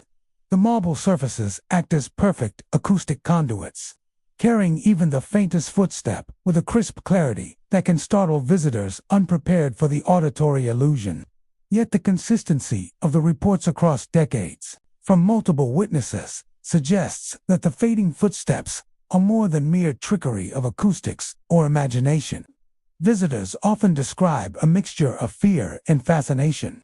The footsteps are not loud or threatening, but their presence triggers an instinctive response, a quickened heartbeat, a heightened awareness of surroundings, and a subtle sense of vulnerability. Many report feeling watched or accompanied, even when the hallways are empty. The sound of the footsteps, fading as the visitor accelerates, creates an eerie dance between presence and absence, a fleeting interaction that both intrigues and unsettles. Several theories have been proposed to explain the phenomenon. Some skeptics suggest that echoes from earlier visitors or distant staff may create auditory illusions on the staircases, amplified by the reflective marble and high ceilings. Psychologists argued that the mind, primed by fatigue, low light, and the anticipation of leaving a large, quiet building, may project phantom sounds onto ambiguous stimuli. Yet, the repeated consistency, precise timing, and responsiveness described by multiple witnesses challenge purely rational explanations. For many, the experience defies conventional understanding, leaving them with a memory that lingers long after exiting the museum. Interestingly, the footsteps are not perceived as aggressive. There is no sense of menace or hostility, merely the uncanny awareness of being followed by something unseen. Some witnesses describe the presence as gentle, almost protective, accompanying them down the staircases in a silent ritual of movement and attention. Others interpret it as residual energy, a lingering imprint of past visitors who walked the same stairs, echoing through time and space. Whether interpreted as supernatural or psychological, the effect is undeniably haunting. The fading footsteps leave a lasting impression on those who experience them. Patrons often recount the sensation to friends or staff, describing how the sound seemed to track their movements, responding to their pace with unnerving precision. Even long after leaving the museum, the memory of the footsteps, soft, deliberate, fading into silence, remains vivid. A reminder that some spaces carry echoes beyond the ordinary, a sense of presence that cannot be seen but can be undeniably felt. In the end, the fading footsteps of the Speed Art Museum transform a simple descent into the lobby into an encounter with the unknown. The staircases, polished and elegant, become stages for fleeting interactions that defy explanation. Visitors hear the measured pace of phantom shoes, sense an unseen companion, and experience a tension that blurs the line between perception and reality. It is a subtle haunting, one that lingers in memory and imagination long after the gallery lights are dimmed and the museum empties. The footsteps fade, yet their echo remains, a silent testament to the mysteries that inhabit the halls of the Speed Art Museum, waiting patiently for the next visitor to walk the stairs and feel the presence that follows, unseen but undeniably near. The archives of the Speed Art Museum are a place of quiet scholarship and careful preservation. Behind the public galleries lie rows of shelves filled with delicate sketches, fragile documents, and rare manuscripts. Researchers, curators, and archivists often spend long hours in these secluded rooms, poring over historical records or cataloging new acquisitions. Yet for decades, an unusual phenomenon has been reported in the archive section, a presence that seems both tangible and impossible to explain. Those who encounter it have come to refer to it simply as the ghostly archivist. The first reports often begin with subtle sensations. A late-night researcher may feel a shift in the atmosphere of the room, a sudden chill, the quiet rustle of papers, or the sense that someone is observing their work. Then, without warning, a figure appears among the rows of shelves. Witnesses describe the apparition as human in form, dressed in clothing reminiscent of early 20th century museum staff or curators. The figure moves deliberately, gliding silently between the stacks, often pausing as if examining a particular document or sketch before continuing its ethereal inspection. Those who have seen the ghostly archivist emphasize its quiet, unobtrusive nature. It does not speak, gesture, or interact directly with the living, yet its presence is unmistakable. Researchers recount, holding their breath as the figure passes, feeling a strange mix of awe and unease. The apparition appears focused on its work, entirely absorbed in the documents and sketches it inspects. Then, as suddenly as it appears, the figure vanishes, leaving behind only the echo of movement and the lingering impression of having shared the space with someone or something that exists between worlds. Multiple staff members have corroborated these sightings. Security personnel patrolling the archives late at night have reported seeing the figure among the shelves, only to arrive moments later and find the space empty. Librarians cataloging documents have noticed papers subtly displaced, as if recently examined, without any human presence having moved them.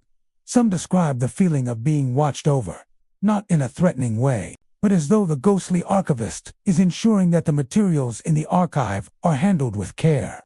The apparition appears most often during late hours, when the museum is quiet and the hallways are dimly lit. Witnesses suggest that the silence may allow residual energy or spectral presence to become perceptible in rooms where stacks are tightly packed and the light is filtered through small lamps or overhead fluorescents. The figure seems to glide effortlessly, its movements precise and methodical. Researchers describe a sensation that the archivist is performing a duty, a task that continues even beyond death, dedicated to the preservation of art and history. Some speculate that the ghostly archivist may be a former employee of the museum, someone who spent their life devoted to maintaining and cataloging the collection. Archives are spaces of meticulous care, and the apparition's actions suggest a continued vigilance over materials that cannot speak for themselves. Its presence is consistent with the aura of responsibility and dedication expected of an archivist, careful, silent, and precise, ensuring that the artifacts are preserved even when no living hand is present. Researchers and staff have occasionally tried to document the phenomenon. Cameras and motion detectors occasionally pick up fleeting shadows or faint, human-like forms among the shelves, yet the recordings never fully capture the figure's deliberate movements, nor the subtle interactions with the documents. Audio devices sometimes pick up a soft rustling, the quiet sound of paper shifting, though no human presence is visible. These elusive recordings reinforce the sense that the ghostly archivist exists in a liminal space, partially in the world of the living, but also in a dimension imperceptible to ordinary senses. Those who experience the phenomenon often report a sense of calm alongside the unease. The presence is not threatening or aggressive. Rather, it feels protective, as though the archivist is silently supervising the handling of fragile materials. Some researchers have described a strange comfort, a reassurance that someone or something is attending to the museum's history, ensuring that it remains intact. The ghostly archivist is attentive, meticulous, and unhurried, moving with a purpose that is both compelling and slightly otherworldly. Skeptics propose alternative explanations. The human brain is highly sensitive to patterns, and in low-light conditions, shadows and reflections can be misinterpreted as figures. Fatigue and prolonged focus on detailed work could contribute to hallucinations or misperceptions. Yet the consistency of multiple independent reports by visitors, staff, and security personnel gets that the phenomenon cannot be fully dismissed as imagination. The shared experiences point to something beyond ordinary perception, a presence whose purpose and form are consistent across witnesses. The ghostly archivist transforms the museum's archives from a quiet workspace into a liminal realm where history, memory, and the unexplained converge. Those who witness it are left with a profound awareness of time's layering, as if the dedication of past custodians continues to echo in the present. The apparition embodies vigilance, care, and a subtle insistence that the treasures of the museum are never truly unguarded. Ultimately, the ghostly archivist of the Speed Art Museum remains a mystery. Appearing only to those who linger late into the night, it moves silently among the rows of documents and sketches, inspecting, preserving, and vanishing without a trace. Visitors and staff are left with a memory, a meticulous motion, a sense of quiet reverence, and the haunting realization that some guardians of history are unseen, yet ever present, watching over the museum's treasures in the stillness of the night. The Speed Art Museum is known for its carefully curated exhibitions, dramatic lighting, and the way every space is designed to guide visitors through centuries of artistic achievement. Yet within the polished halls and gleaming galleries, a phenomenon has persisted for decades that defies explanation. The flickering lights. On certain nights, the exhibition lights begin to flicker, casting the galleries into intermittent darkness. It is more than a simple electrical glitch. The flickering is accompanied by a pervasive sense of being watched, an awareness of an unseen presence lingering in the space. Visitors and staff alike report experiences that range from unsettling to downright unnerving. The phenomenon often begins subtly. A visitor walking through a gallery may notice a light in the corner of the room dim slightly, only to return to full brightness a moment later. At first, it seems like a simple electrical fluctuation, easily explained by circuits or bulbs. However, as the flickering continues, sometimes rhythmic, sometimes sporadic, the gallery takes on an eerie quality. Shadows lengthen unnaturally, and the interplay of light and dark seems almost intentional, as though the building itself is breathing in and out. Witnesses often pause, sensing something in the space that is neither visible nor tangible but undeniably present. Staff members working late in the museum frequently encounter the flickering lights. Security guards report walking through darkened corridors, only to have a light suddenly brighten directly above them. In the brief darkness that follows, many describe the unsettling feeling of being observed. The lights flicker again, casting fleeting shadows that seem to move independently of any person. Attempts to trace the cause often yield nothing: no wiring issues, no malfunctioning bulbs, and no explanation from the building's electrical system. The phenomenon appears entirely localized, affecting specific exhibition halls and leaving other areas of the museum untouched. Visitors who experience the flickering lights often describe a profound sense of unease. The intermittent darkness is accompanied by a perception of presence, something watching from the corners of the room, lingering just beyond the edge of vision. The feeling is subtle at first, a tingle along the spine or the impression of eyes observing, but it grows with continued exposure. Some describe pausing mid-step, their instincts warning them that the gallery is not entirely empty, even though no one else is visible. The combination of light and shadow amplifies the psychological effect, making the museum feel simultaneously familiar and alien. The flickering often coincides with areas of the museum where art is most densely displayed, where narrow corridors open into larger halls filled with sculptures and paintings. Some witnesses have suggested that the phenomenon is linked to the emotional resonance of the artwork itself. Abstract pieces and dramatic installations seem particularly prone to accompanying flickers, enhancing the sense that the space is alive in ways beyond human comprehension. The interplay of light and emotion creates a charged atmosphere, where the ordinary experience of viewing art becomes interlaced with tension, curiosity, and fear. Some researchers and staff have attempted to document the phenomenon scientifically. Cameras placed in affected areas sometimes capture brief changes in lighting, but often nothing else. Audio recordings occasionally pick up subtle hums or clicks corresponding to the flickers, though no mechanical source is identified. The absence of concrete evidence only deepens the mystery, reinforcing the sense that the flickering lights are not merely electrical, but may reflect something more enigmatic, something tied to perception, energy, or even the unseen histories of the museum itself. Several explanations have been proposed over the years. Skeptics suggest that environmental factors, fluctuations in voltage, subtle shifts in temperature, or reflections from nearby surfaces may create the illusion of flickering. Others argue for psychological causes, noting that late-night museum hours, low visitor traffic, and the reflective surfaces of polished floors can heighten awareness of shadows and peripheral motion. However, the consistency of reports across decades, from both staff and patrons, suggests that the phenomenon is more than coincidental. Those who experience the flickering often note the uncanny timing, the way shadows seem to respond to movement, and the unmistakable feeling of being observed. Those who witness the flickering lights rarely describe the experience as overtly threatening, yet it produces a lingering tension. The lights themselves are intermittent, never completely extinguishing the gallery, but the darkness they produce is enough to activate primal instincts. Visitors describe a heightened alertness, a subtle fear that persists even after the lights stabilize.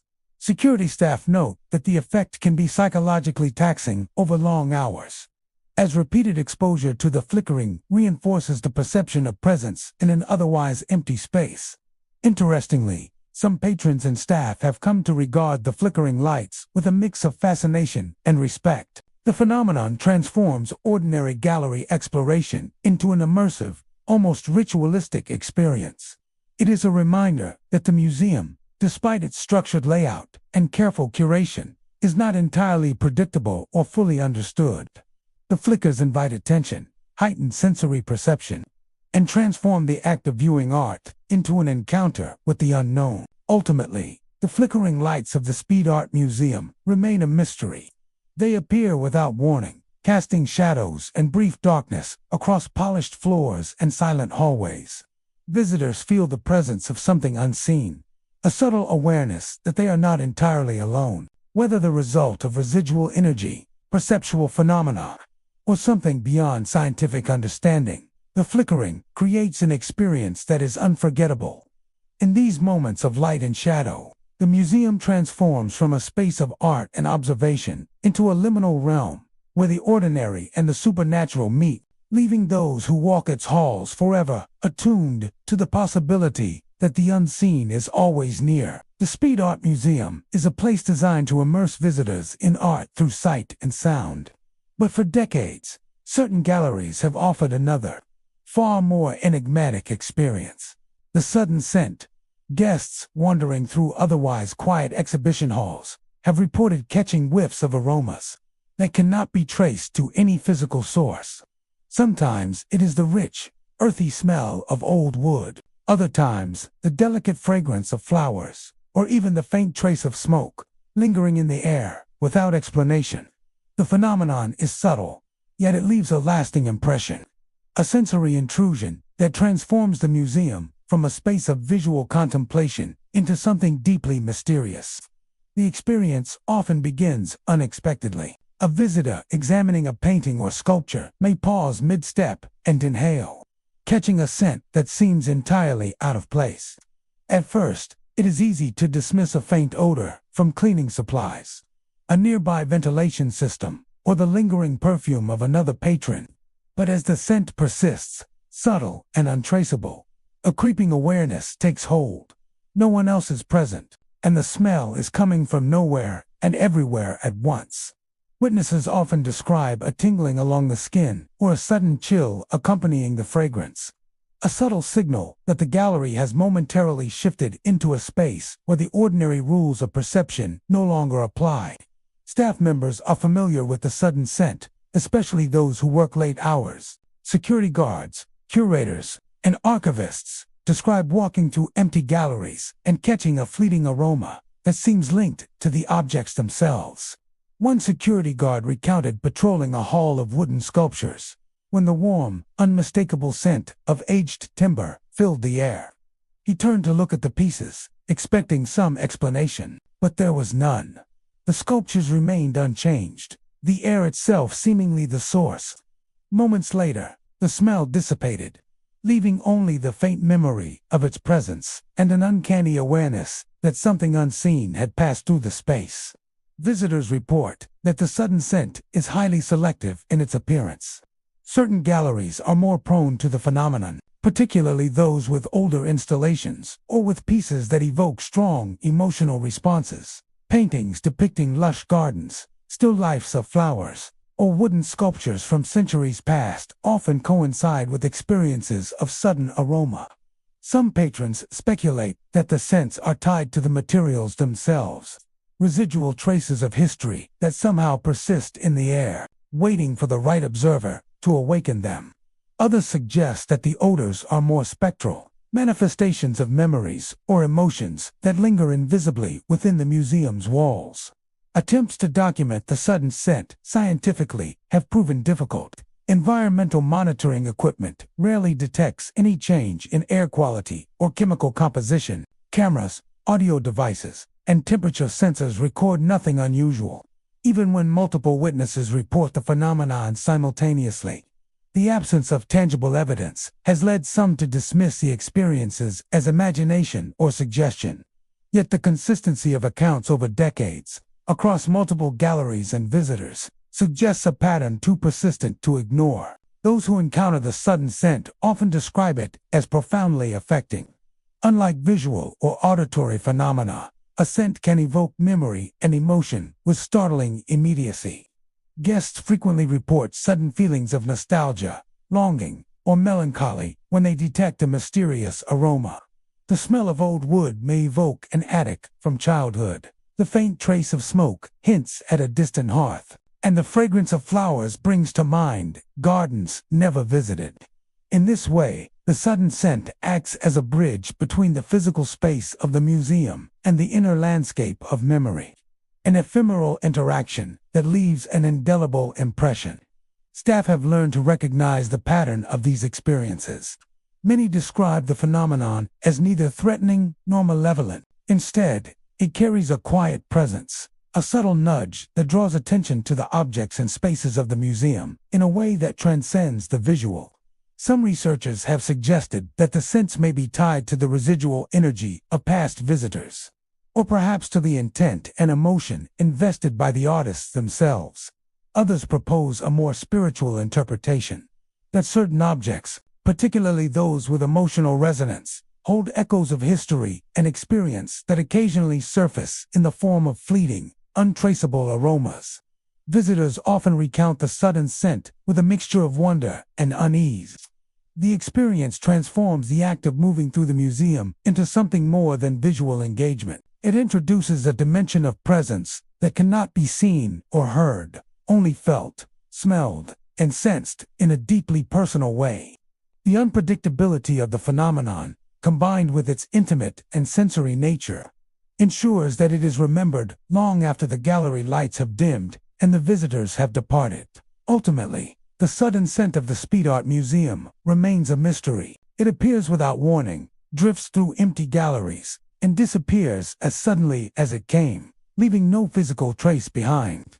Guests are left with the memory of a fragrance that seems to speak without words, a presence that is felt rather than seen, and a lingering sense that the museum contains more than paintings, sculptures, and curated space. In these fleeting moments, the air itself becomes alive, a silent messenger from the past, or perhaps from some unseen dimension, reminding those who encounter it that the museum is not only a place to observe art, it is a place where the ordinary and the extraordinary meet, where even scent can carry the weight of mystery. The Speed Art Museum houses countless masterpieces spanning centuries, each with its own story, technique, and emotional weight. Yet among the many works on display, one painting has earned an unsettling reputation that continues to intrigue, perplex, and sometimes terrify visitors. The Portrait That Cries. This early 20th century portrait depicts a young woman dressed in somber attire, her gaze both serene and sorrowful. While the artwork itself is meticulously crafted, it is the inexplicable phenomenon associated with her eyes that has captured the attention of patrons and staff alike. For years, countless witnesses have reported seeing moisture gather at the woman's eyes, as though she were quietly weeping. Despite there being no humidity, condensation, or physical cause present, the phenomenon often begins subtly. A visitor may pause in front of the painting, admiring the delicate brushwork or the intensity of the gaze, when they notice a glimmer near the woman's eyes. At first, it could be mistaken for the reflection of gallery lights or the sheen of the varnish. But as they watch, the drops of moisture appear to form, tracing the contours of her cheeks in a pattern unmistakably reminiscent of tears. The effect is gradual, yet deliberate, capturing the attention of anyone nearby and drawing them into a silent dialogue with the figure on the canvas. Witnesses frequently describe a deep emotional resonance when observing the portrait. The crying seems to evoke feelings of empathy, sorrow, or even guilt. Patrons often remark that the woman's gaze feels directed at them, her silent tears conveying a message they cannot fully comprehend. Some report that lingering too long in front of the painting leaves them feeling drained, as though they have shared a moment of grief with a soul suspended in time. The intensity of the experience is heightened by the museum's quiet galleries, the soft lighting, and the sense that the figure is almost alive, expressing emotions far beyond the capacity of ordinary brushwork. Museum staff are well aware of the painting's eerie reputation. Security guards on late-night patrols have reported pausing before the portrait, sensing an almost imperceptible movement in her expression.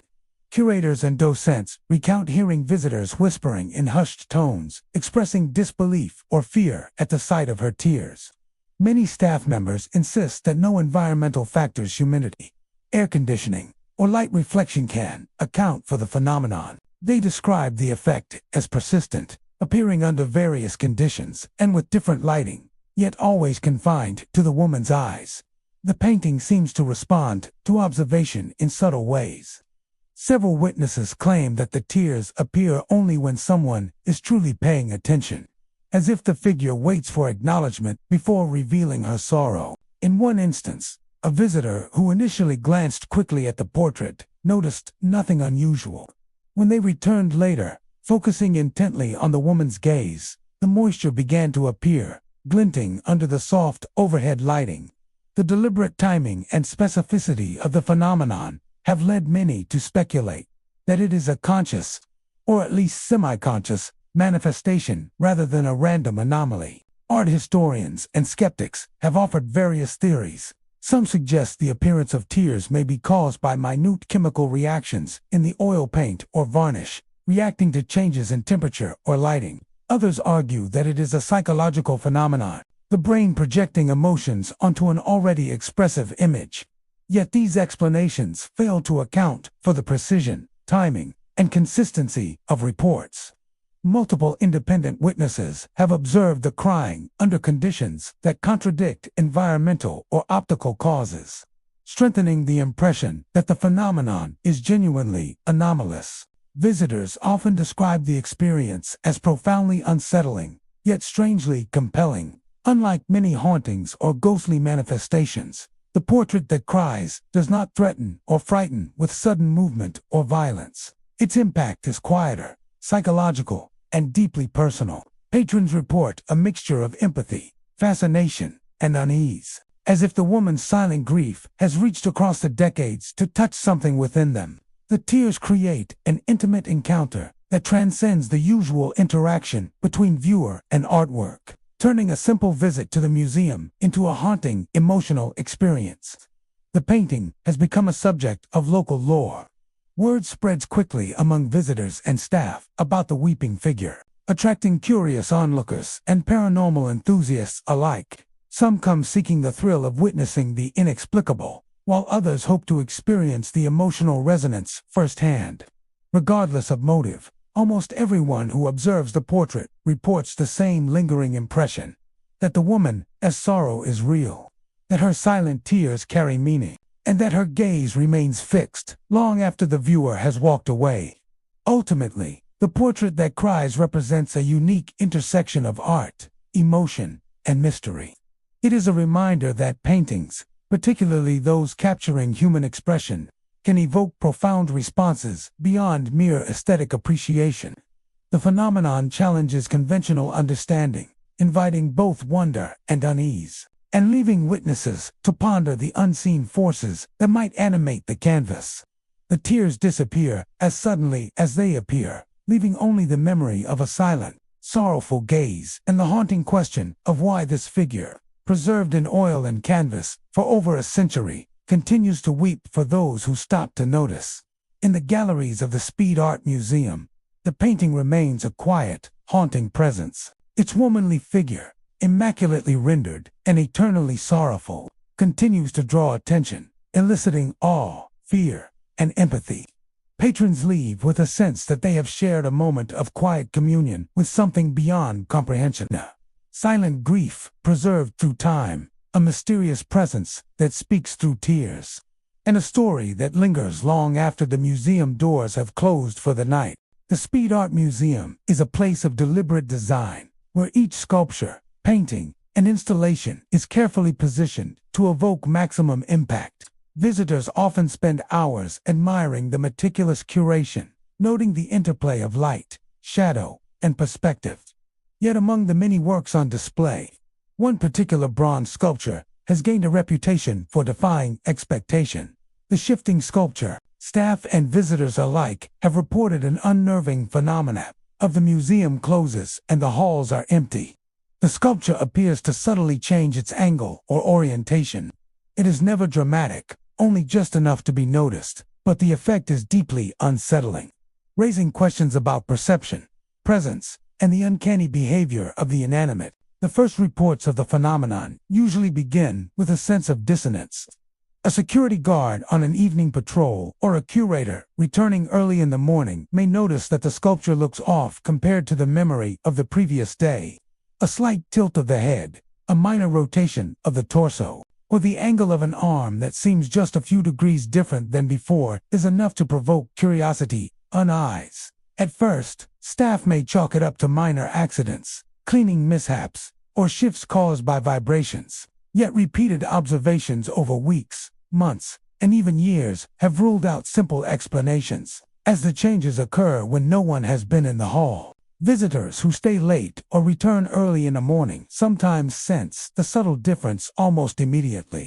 One museum goer described pausing in front of the sculpture after a late-night lecture, noting that the figure's gaze now seemed slightly askew, as if watching the viewer more intently.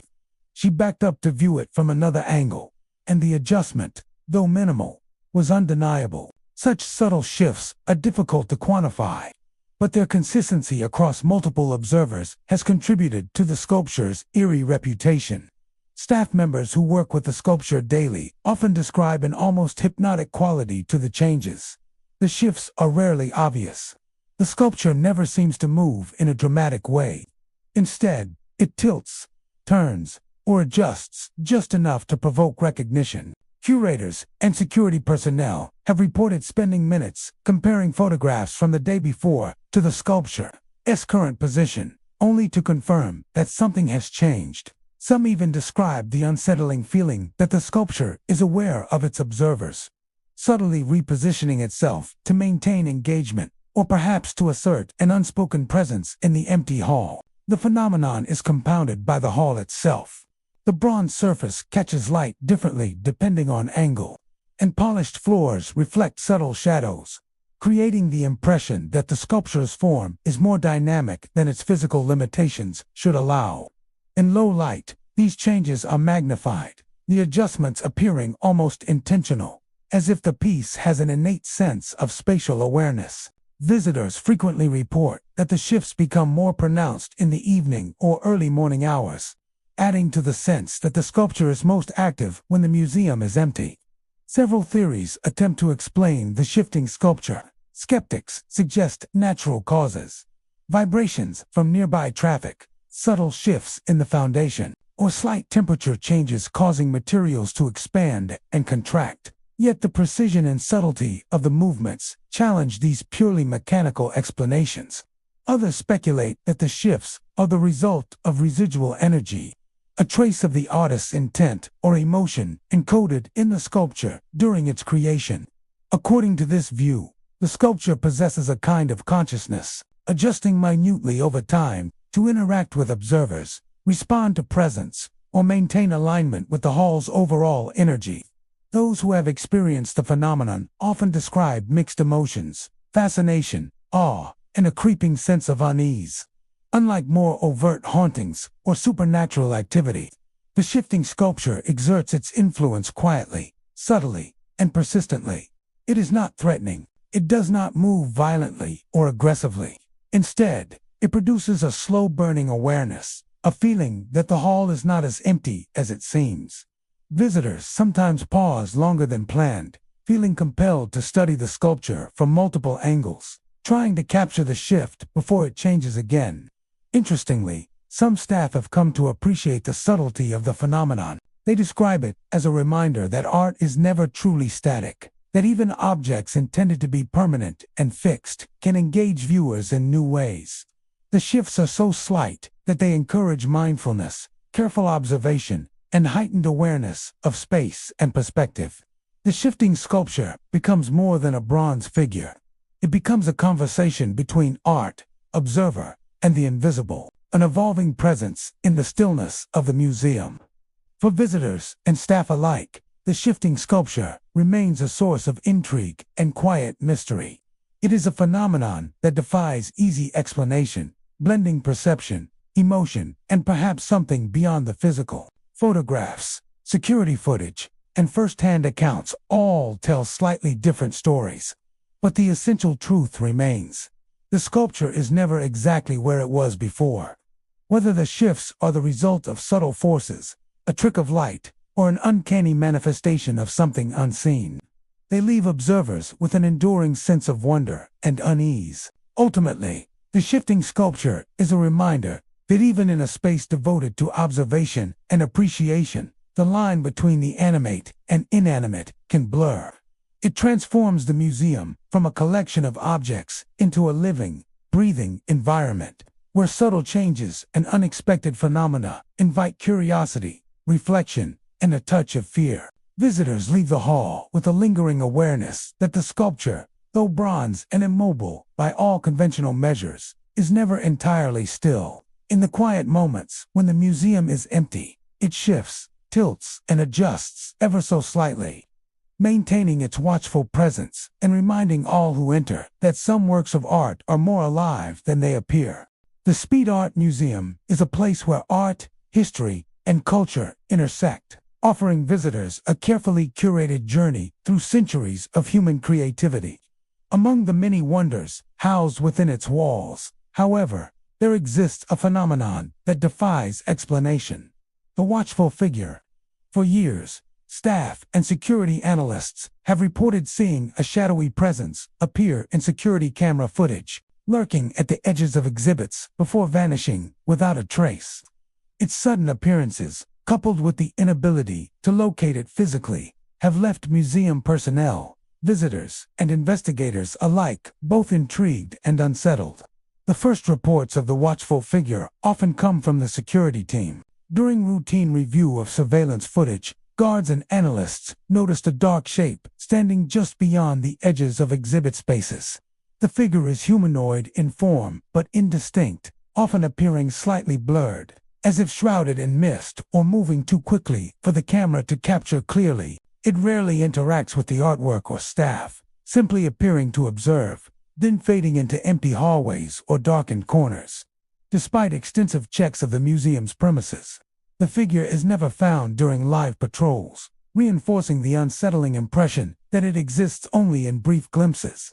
Visitors occasionally report sensing something in the galleries that corresponds with the footage. While walking past certain exhibits, they describe a subtle feeling of being watched or a sudden shiver that suggests another presence. When they turn, no one is there. Those who later view the security recordings often recognize the same shadowy shape, confirming that their instincts were accurate. The watchful figure's appearances are unpredictable, and it seems to have a preference for certain galleries and exhibits, particularly spaces with older or emotionally charged works. The phenomenon is most frequently observed in dimly lit corridors and galleries with minimal foot traffic. Analysts reviewing the footage note that the figure often appears at the periphery of the frame, lingering for mere seconds before disappearing. Sometimes it can be seen moving slowly, almost gliding across the floor. Yet, no sound accompanies its motion. The cameras capture its presence with uncanny clarity in one moment, only to record nothing in the next. Attempts to predict its behavior or location have proved futile, leaving museum staff wary of being alone in certain wings after hours. Explanations for the watchful figure vary widely.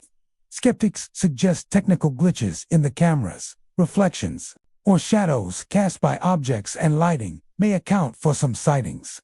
Environmental factors such as dust particles or lens flares could also contribute to the illusion. Yet the phenomenon persists even when cameras are tested extensively, new equipment is installed, and lighting is adjusted. In addition, the consistency of witness accounts, both staff and visitors, points to something more than simple optical or mechanical errors. The figure behaves with a deliberate quality that defies these explanations, often appearing in locations that correspond with the most historically or emotionally resonant exhibits. Some theorists propose that the watchful figure may represent residual energy, an imprint left behind by past visitors, curators, or even artists who contributed to the museum. In this interpretation, the shadow is not a conscious entity, but a lingering presence, replaying fragments of past observation, forever tethered to the exhibits it once admired. Others suggest a more supernatural explanation, that the figure is an independent consciousness, a guardian of the museum who continues to watch over the artwork, appearing only when it senses focus, curiosity, or even vulnerability. Despite the lack of concrete understanding, encounters with a watchful figure provoke strong emotional responses. Staff report feelings of unease, tension, and even awe when reviewing footage, while visitors who later learn of the phenomenon often recall moments of inexplicable awareness in the galleries. There is a shared understanding that something unseen is observing, even if only fleetingly.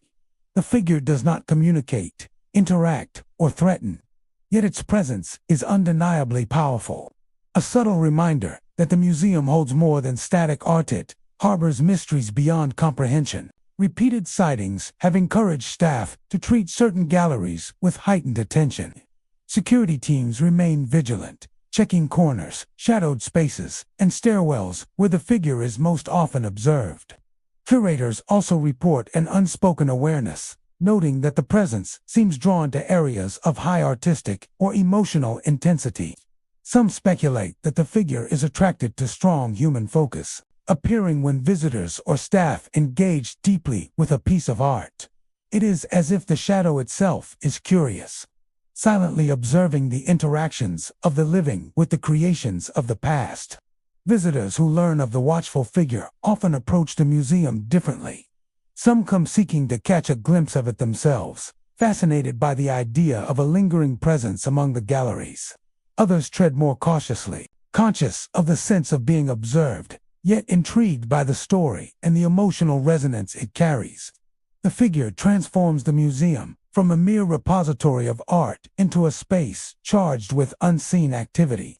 A subtle interplay of the known and unknown, the visible and invisible. Ultimately, the watchful figure remains an enigma. Security cameras continue to capture its brief, shadowy presence. Staff continue to report the disquieting feeling of being observed, and visitors continue to experience the eerie sense that something watches silently from the edges of perception. The figure's sudden appearances, precise disappearances, and intangible nature challenge understanding and defy explanation. In the Speed Art Museum, amid the paintings, sculptures, and installations, the watchful figure lingers as a reminder that even in spaces devoted to human creativity and observation, there exist mysteries that cannot be fully explained, enigmatic shadows that watch, unblinking, from the corners of time and space, leaving those who witness them with a lasting sense of awe, curiosity, and unease. The Speed Art Museum is a haven for the senses, where art, sculpture, and history converge in carefully curated galleries. Among its many spaces, one room stands apart, not for the art it contains, but for the mysterious sounds that echo through its walls long after the museum has closed. The music room, once dedicated to classical music installations, this gallery has become the center of countless reports of unexplained piano notes heard in the quiet hours of the night. The keys play softly, elegantly, and with a precision that seems impossibly human. Yet no piano remains in the room once the museum is empty. The phenomenon often begins subtly. Security guards, curators, or cleaning staff working late may hear a soft, delicate melody drifting through the room. The notes are clear but faint, like a rehearsal in another space or a memory carried on the air. At first, one might assume it is a nearby recording, a leftover speaker left on, or even the wind passing through a vent. But when the room is checked thoroughly, no instrument, recording device, or external source can be found. The music seems to emanate from the very air itself, an invisible piano played by an unseen hand. Visitors who have stayed for evening events occasionally describe noticing the faint sounds as well. A late-night guest in the museum once paused outside the gallery doors, catching the soft tones of a piano melody that seemed impossibly refined. She entered the room, expecting to find a piano or performer, but discovered only empty space and polished floors. The music lingered briefly, then faded, leaving behind a deep sense of wonder and the uncanny feeling that someone or something was playing just for her. Staff members working alone in the museum often recount the same experience. Security guards making rounds, curators cataloging works, and custodial staff cleaning floors after hours have all reported hearing the soft piano notes. Some describe melodies that seem familiar, classical compositions passed down through generations. Others hear entirely new arrangements, intricate sequences that could only be performed by a skilled pianist. The music is never chaotic or harsh. It is elegant, fluid, and deliberate, yet impossible to trace to any human source. The music room itself enhances the phenomenon. The space was originally designed for immersive musical installations, with high ceilings, polished wood floors, and acoustics that allow sound to resonate naturally. Empty now, the room seems to amplify the mysterious notes, giving them a presence that feels almost corporeal. Staff report that the sounds appear strongest near the center of the room, dissipating gradually toward the edges. Some theorists suggest that the room itself acts as a conduit, channeling residual energy or memory in the form of sound, though no scientific measurement has been able to confirm such a theory. Many visitors and staff have noted the emotional impact of the piano notes. The music is often described as calming yet haunting, beautiful yet tinged with melancholy. Those who hear it alone frequently feel a mix of awe and unease, as if the sound carries a message or memory from the past. Some interpret it as the echo of musicians who once performed in the gallery, their artistry lingering long after the instruments were removed. Others suggest it is a manifestation of the room's history, a reminder that even empty spaces can retain the essence of sound, rhythm, and emotion. Attempts to document the phenomenon scientifically have largely failed. Microphones set up in the gallery pick up faint background noise, but rarely capture the piano with clarity.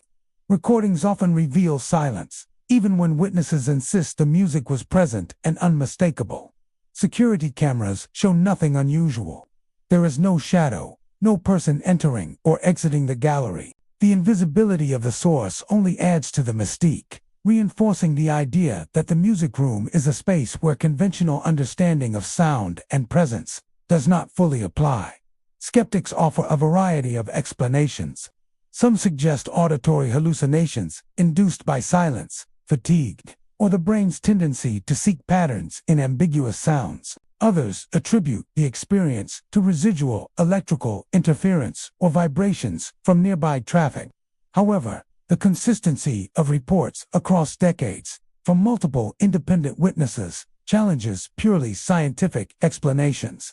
The elegance of the notes, their deliberate phrasing, and their timing in empty galleries suggests something more than coincidence or human error. Those who experience the piano notes often describe them as intimate, almost personal. The music seems to respond to attention, growing clearer when a person pauses to listen, and fading when they leave or attempt to record it. Visitors report that the effect feels like a private performance, a moment shared between the unseen pianist and the listener. The room becomes more than a gallery. It transforms into a space of quiet communion, where art and sound intersect in a way that is both ethereal and deeply affecting. Over the years, the legend of the music room has grown. Word spreads among staff and visitors, drawing curious patrons hoping to hear the mysterious piano. Some come expecting fear or thrill, but most leave with a sense of wonder, a quiet acknowledgement that the museum contains more than visual art, is alive with memory, emotion, and perhaps even invisible hands. The piano notes linger in memory long after the listener has departed, echoing in the mind like a secret melody that cannot be captured or explained. Ultimately, the music room reminds everyone who enters it that silence is not always empty, and absence is not always absence. The piano notes are fleeting, ephemeral, and impossible to reproduce, yet they create a connection between the living and the unseen, between the present and echoes of the past. In the quiet hours of the Speed Art Museum, the room continues to play, each soft key stroke a testament to mystery, beauty, and the inexplicable ways that art can transcend the physical.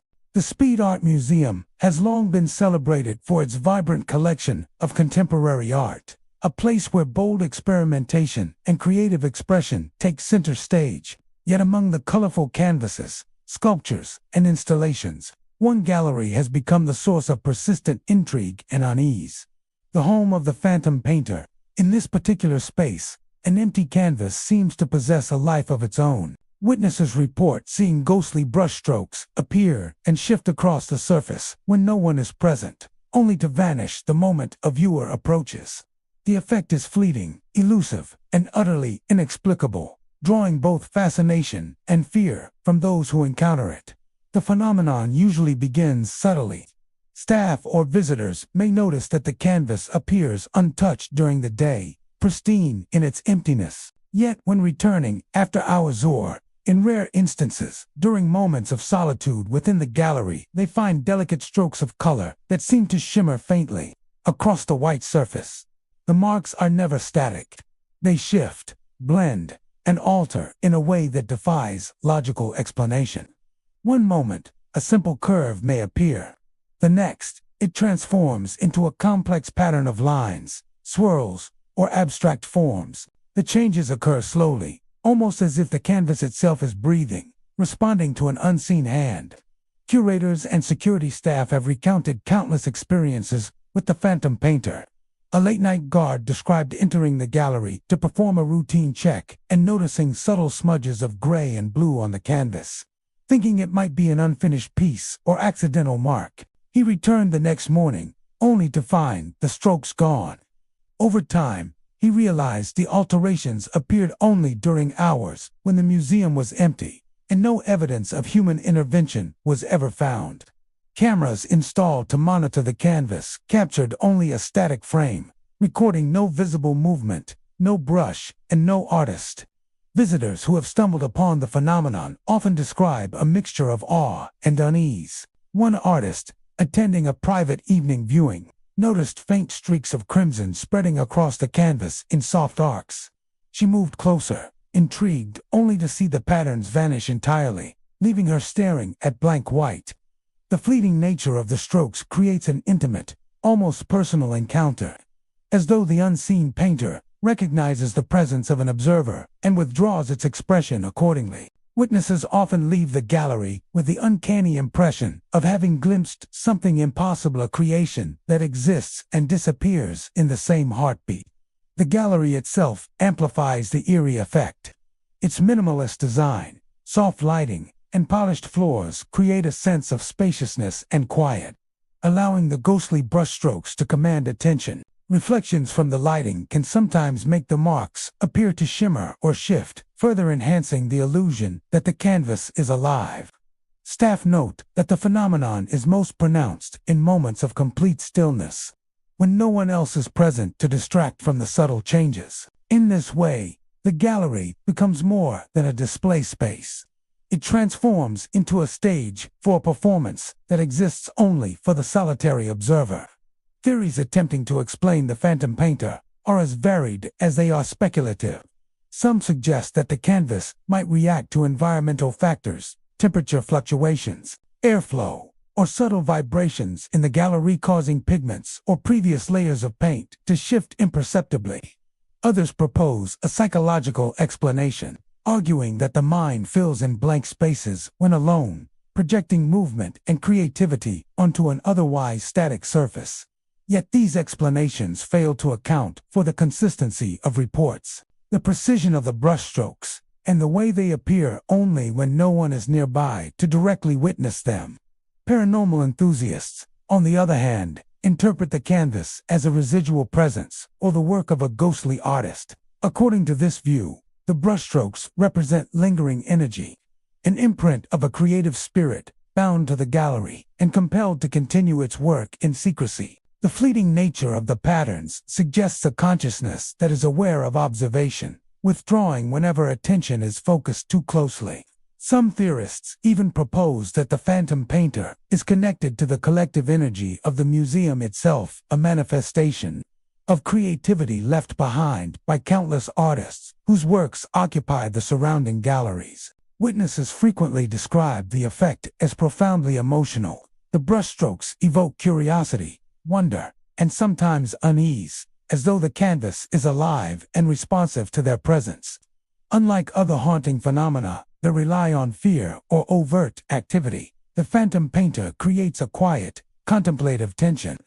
Visitors often feel as though they are intruding on an intimate act, witnessing art in the act of creation by a hand that no one can see.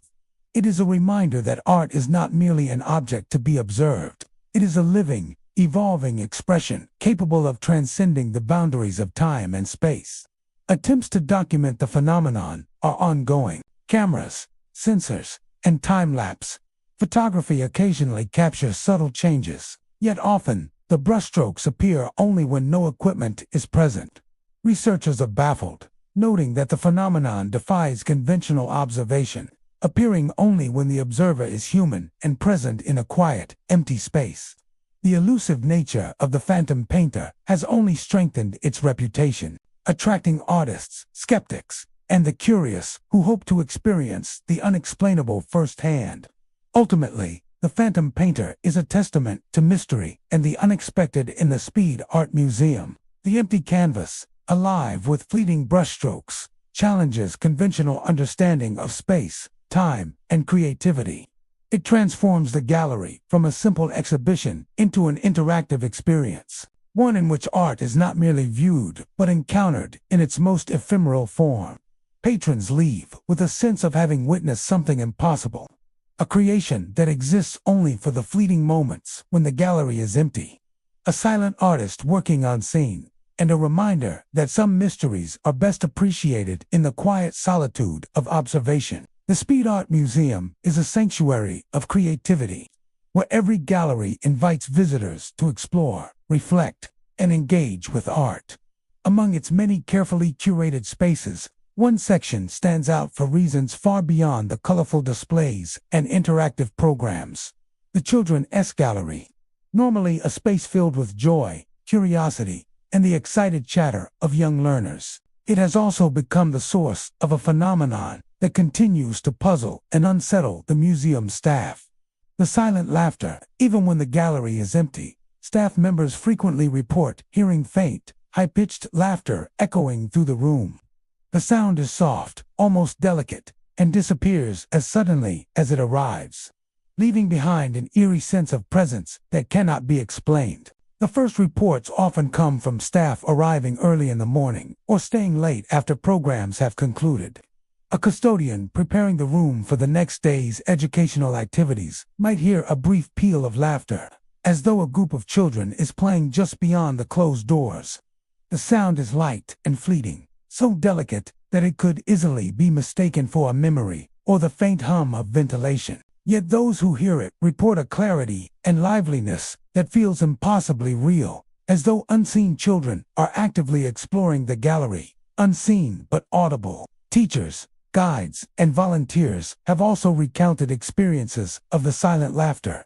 One educator, after finishing a late afternoon workshop, described walking through the empty gallery and hearing a faint giggle behind her. She turned quickly, expecting to see a child who had wandered off, only to find the room completely vacant. The laughter seemed to originate from multiple points in the gallery at once, echoing off the walls and soft surfaces, vanishing before she could approach the source. Her encounter left her with a lingering sense of unease, an impression that the room was alive in a way that went beyond ordinary sound. The acoustic design of the children's gallery may enhance the effect. Designed to foster engagement, the room contains soft mats, partitions, and interactive displays that naturally carry sound. But these features alone cannot account for the precise, ephemeral quality of the laughter.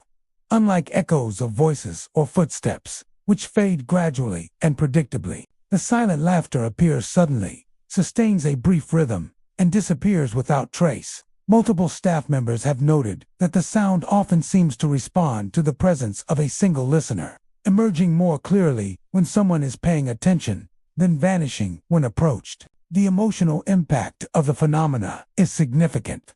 While the laughter is not threatening, it evokes a mixture of curiosity, nostalgia, and unease. Some staff describe it as playful, almost joyful, while others find it unsettling because of its apparent independence from any visible source. The effect is compounded by the context.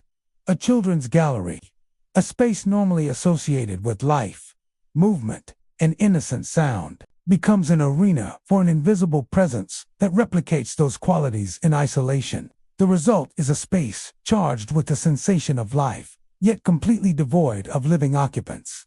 Explanations for the silent laughter vary widely. Skeptics suggest auditory illusions, the brain interpreting random background noises as familiar sounds, or sound traveling through ventilation systems in unexpected ways. Others propose that the phenomenon may be related to residual energy, a lingering echo of the countless children who have played, learned, and laughed in the gallery over the years. According to this view, the sound represents a memory or imprint left behind, momentarily manifesting for staff attentive enough to notice it. Paranormal enthusiasts, meanwhile, speculate that the gallery may harbor a presence of playful spirits, drawn to the room's energy and content, enacting the behaviors of youthful joy in subtle, fleeting ways. Those who experience the silent laughter often describe the sensation as intimate and personal. It is not a force that fills the room with overwhelming sound, but rather a delicate whisper that seems to acknowledge the listener. Staff report feeling watched or accompanied, not by a threatening entity, but by a presence that mimics the essence of life in the room. Some describe a warmth or tingling along the skin, a subtle but undeniable signal that the laughter is more than mere imagination. These encounters are often accompanied by a heightened awareness of the gallery, a sense that the space itself is attentive, responsive, and alive. Attempts to capture or record the phenomenon have largely failed. Microphones and security cameras often show no evidence of sound or movement during reported incidents. Some researchers hypothesize that the silent laughter exists in a perceptual space rather than a physical one, accessible only to human senses at particular moments of attention. Others speculate that it is temporally linked to memory, appearing at times when the energy of past activity aligns with the quiet of the present. Whatever the cause, the elusiveness of the laughter reinforces its haunting quality and ensures that those who experience it remember the event long after it occurs. The effect of the silent laughter is amplified by its context within the museum. The Children's Gallery is a place associated with innocence, curiosity, and vitality, yet the laughter arises in isolation, stripped of its expected source. Visitors and staff alike are reminded of the delicate boundary between life and memory, sound and silence, presence and absence. The phenomenon transforms an ordinary gallery into a space charged with mystery, compelling those who hear it to question the limits of perception and the unseen stories embedded in familiar surroundings. Ultimately, the silent laughter of the Speed Art Museum serves as a subtle reminder of the unseen layers within everyday spaces. It is fleeting, untraceable, and elusive, yet it leaves a lasting impression on those who encounter it. The laughter speaks to memory, energy, and the intangible resonance of human activity, transforming the quiet galleries into places where the ordinary and extraordinary intersect. In the children's section, long after the doors have closed and the halls are empty, a faint, joyful sound lingers in the air, soft, high-pitched, and impossible to locate a whisper of life that continues to echo, unseen but undeniably present. The Speed Art Museum is a sanctuary of art, culture, and human creativity, a place where every hallway and gallery invites contemplation and discovery. Over the years, the museum has earned a reputation not only for its exceptional collections, but also for the unexplained phenomena reported by staff and visitors alike. Among these mysteries, one stands out as both unsettling and comforting: the presence of the guardian spirit. Several long-term employees have described a protective figure moving silently through the galleries, appearing at just the right moments to guide lost guests, prevent accidents, or offer a sense of reassurance, only to vanish without a trace. The guardian spirit is rarely seen by casual visitors. It manifests primarily to those who spend extended hours in the museum: the curators, security personnel, and custodial staff who know every corridor and gallery intimately. For them, the figure often appears as a vague silhouette, humanoid in shape, with indistinct features and a quiet, measured presence. It does not interact overtly with the living, nor does it make noise.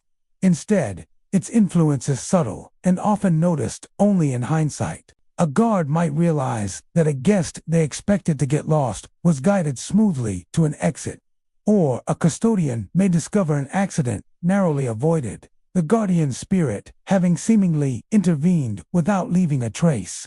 One long-term curator recounted an incident in the contemporary art wing.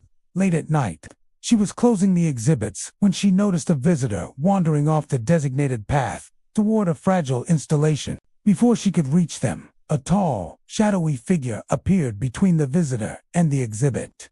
The visitor, apparently sensing guidance, turned and followed a safer route back to the main hall.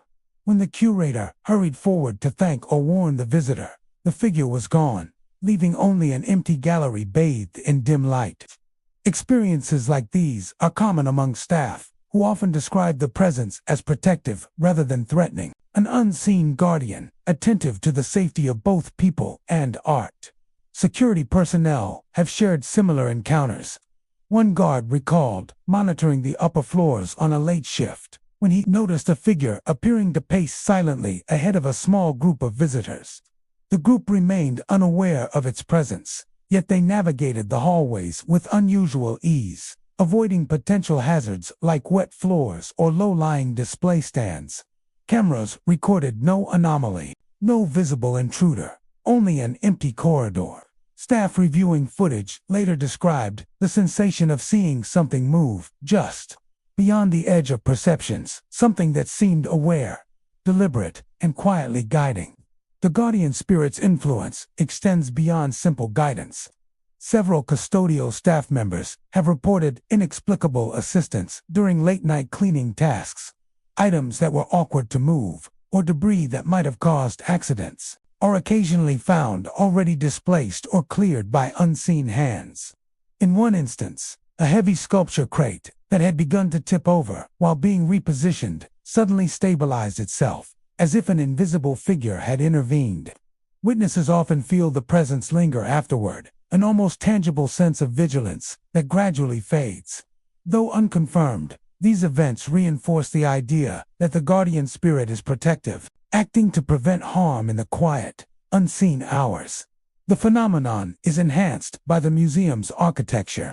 Wide corridors, high ceilings, and polished floors create spaces where movement is amplified and shadows stretch long, making subtle presences more noticeable. Staff report feeling watched in certain galleries, even when alone, an awareness that seems calming rather than threatening. The guardian spirit does not communicate in conventional ways. It does not speak or touch. Instead, its interventions are perceived through the outcomes of its actions, leaving those who experience them with an uncanny awareness that someone or something is attending to the safety and order of the museum. Explanations for the guardian spirit vary widely. Skeptics argue that the phenomena could result from coincidences, heightened alertness among staff, or subconscious perception of minor environmental cues. Others propose a residual energy theory, suggesting that long-term dedication and repeated human activity in the museum may have created a persistent, protective presence. Paranormal enthusiasts, however, interpret the figure as an actual spirit, perhaps a former curator, museum employee, or a devoted patron whose attachment to the museum transcends life, guiding and safeguarding it in ways both subtle and profound. Those who encounter the guardian spirit frequently describe a sense of gratitude, calm, and reassurance. The figure does not inspire fear. Rather, it creates a quiet awareness that someone is watching over the space. Staff have recounted feeling guided without seeing the entity, avoiding accidents, or finding their way with an uncanny ease. Even the most skeptical employees admit that these experiences leave a lasting impression. A sense that the museum is not merely a collection of objects, but a living environment infused with unseen attention and care. The guardian spirit also seems to have preferences, appearing most often in areas of high foot traffic or where visitors might be at risk of wandering into delicate installations. It occasionally appears near new exhibitions, as though ensuring that both guests and artwork remain safe during periods of adjustment. Some staff speculate that it is drawn to moments when human attention is scattered or when potential accidents are imminent, intervening with precise timing that is too consistent to be merely coincidental. Despite the elusiveness of the guardian spirit, its presence is deeply respected. Staff rarely discuss it casually with visitors, preferring to keep the phenomenon as a quiet part of the museum's lore. Yet, among employees, the stories are shared with reverence and a touch of awe. The spirit embodies both protection and mystery, blending the practical with the ethereal, and reminding those who encounter it that the museum is more than the sum of its exhibits. It is a space where unseen forces may watch, guide, and safeguard. quietly maintaining the harmony of the art and the safety of all who enter. Ultimately, the guardian spirit of the Speed Art Museum is a quiet, enigmatic force. It does not reveal itself fully, nor does it demand attention. Instead, it works in subtle, almost imperceptible ways, guiding, protecting, and observing. Visitors may leave without noticing its presence, but long-term employees recognize its influence in countless small moments of safety, order, and reassurance. It is a reminder that some guardians exist beyond sight, acting silently yet purposefully, ensuring that the beauty, creativity, and life of the museum continue undisturbed, watched over by a presence both mysterious and benevolent. The Speed Art Museum is a sanctuary of creativity, culture, and history, a place where every hallway and gallery offers an opportunity to experience the extraordinary. Among its many spaces, the main hall stands apart, not merely as an architectural centerpiece, but as the locus of the most chilling and enigmatic reports within the museum. The heart of the museum. For decades, visitors and staff have described a profound sense of sadness in this vast, echoing space, accompanied by the unnerving feeling of being watched.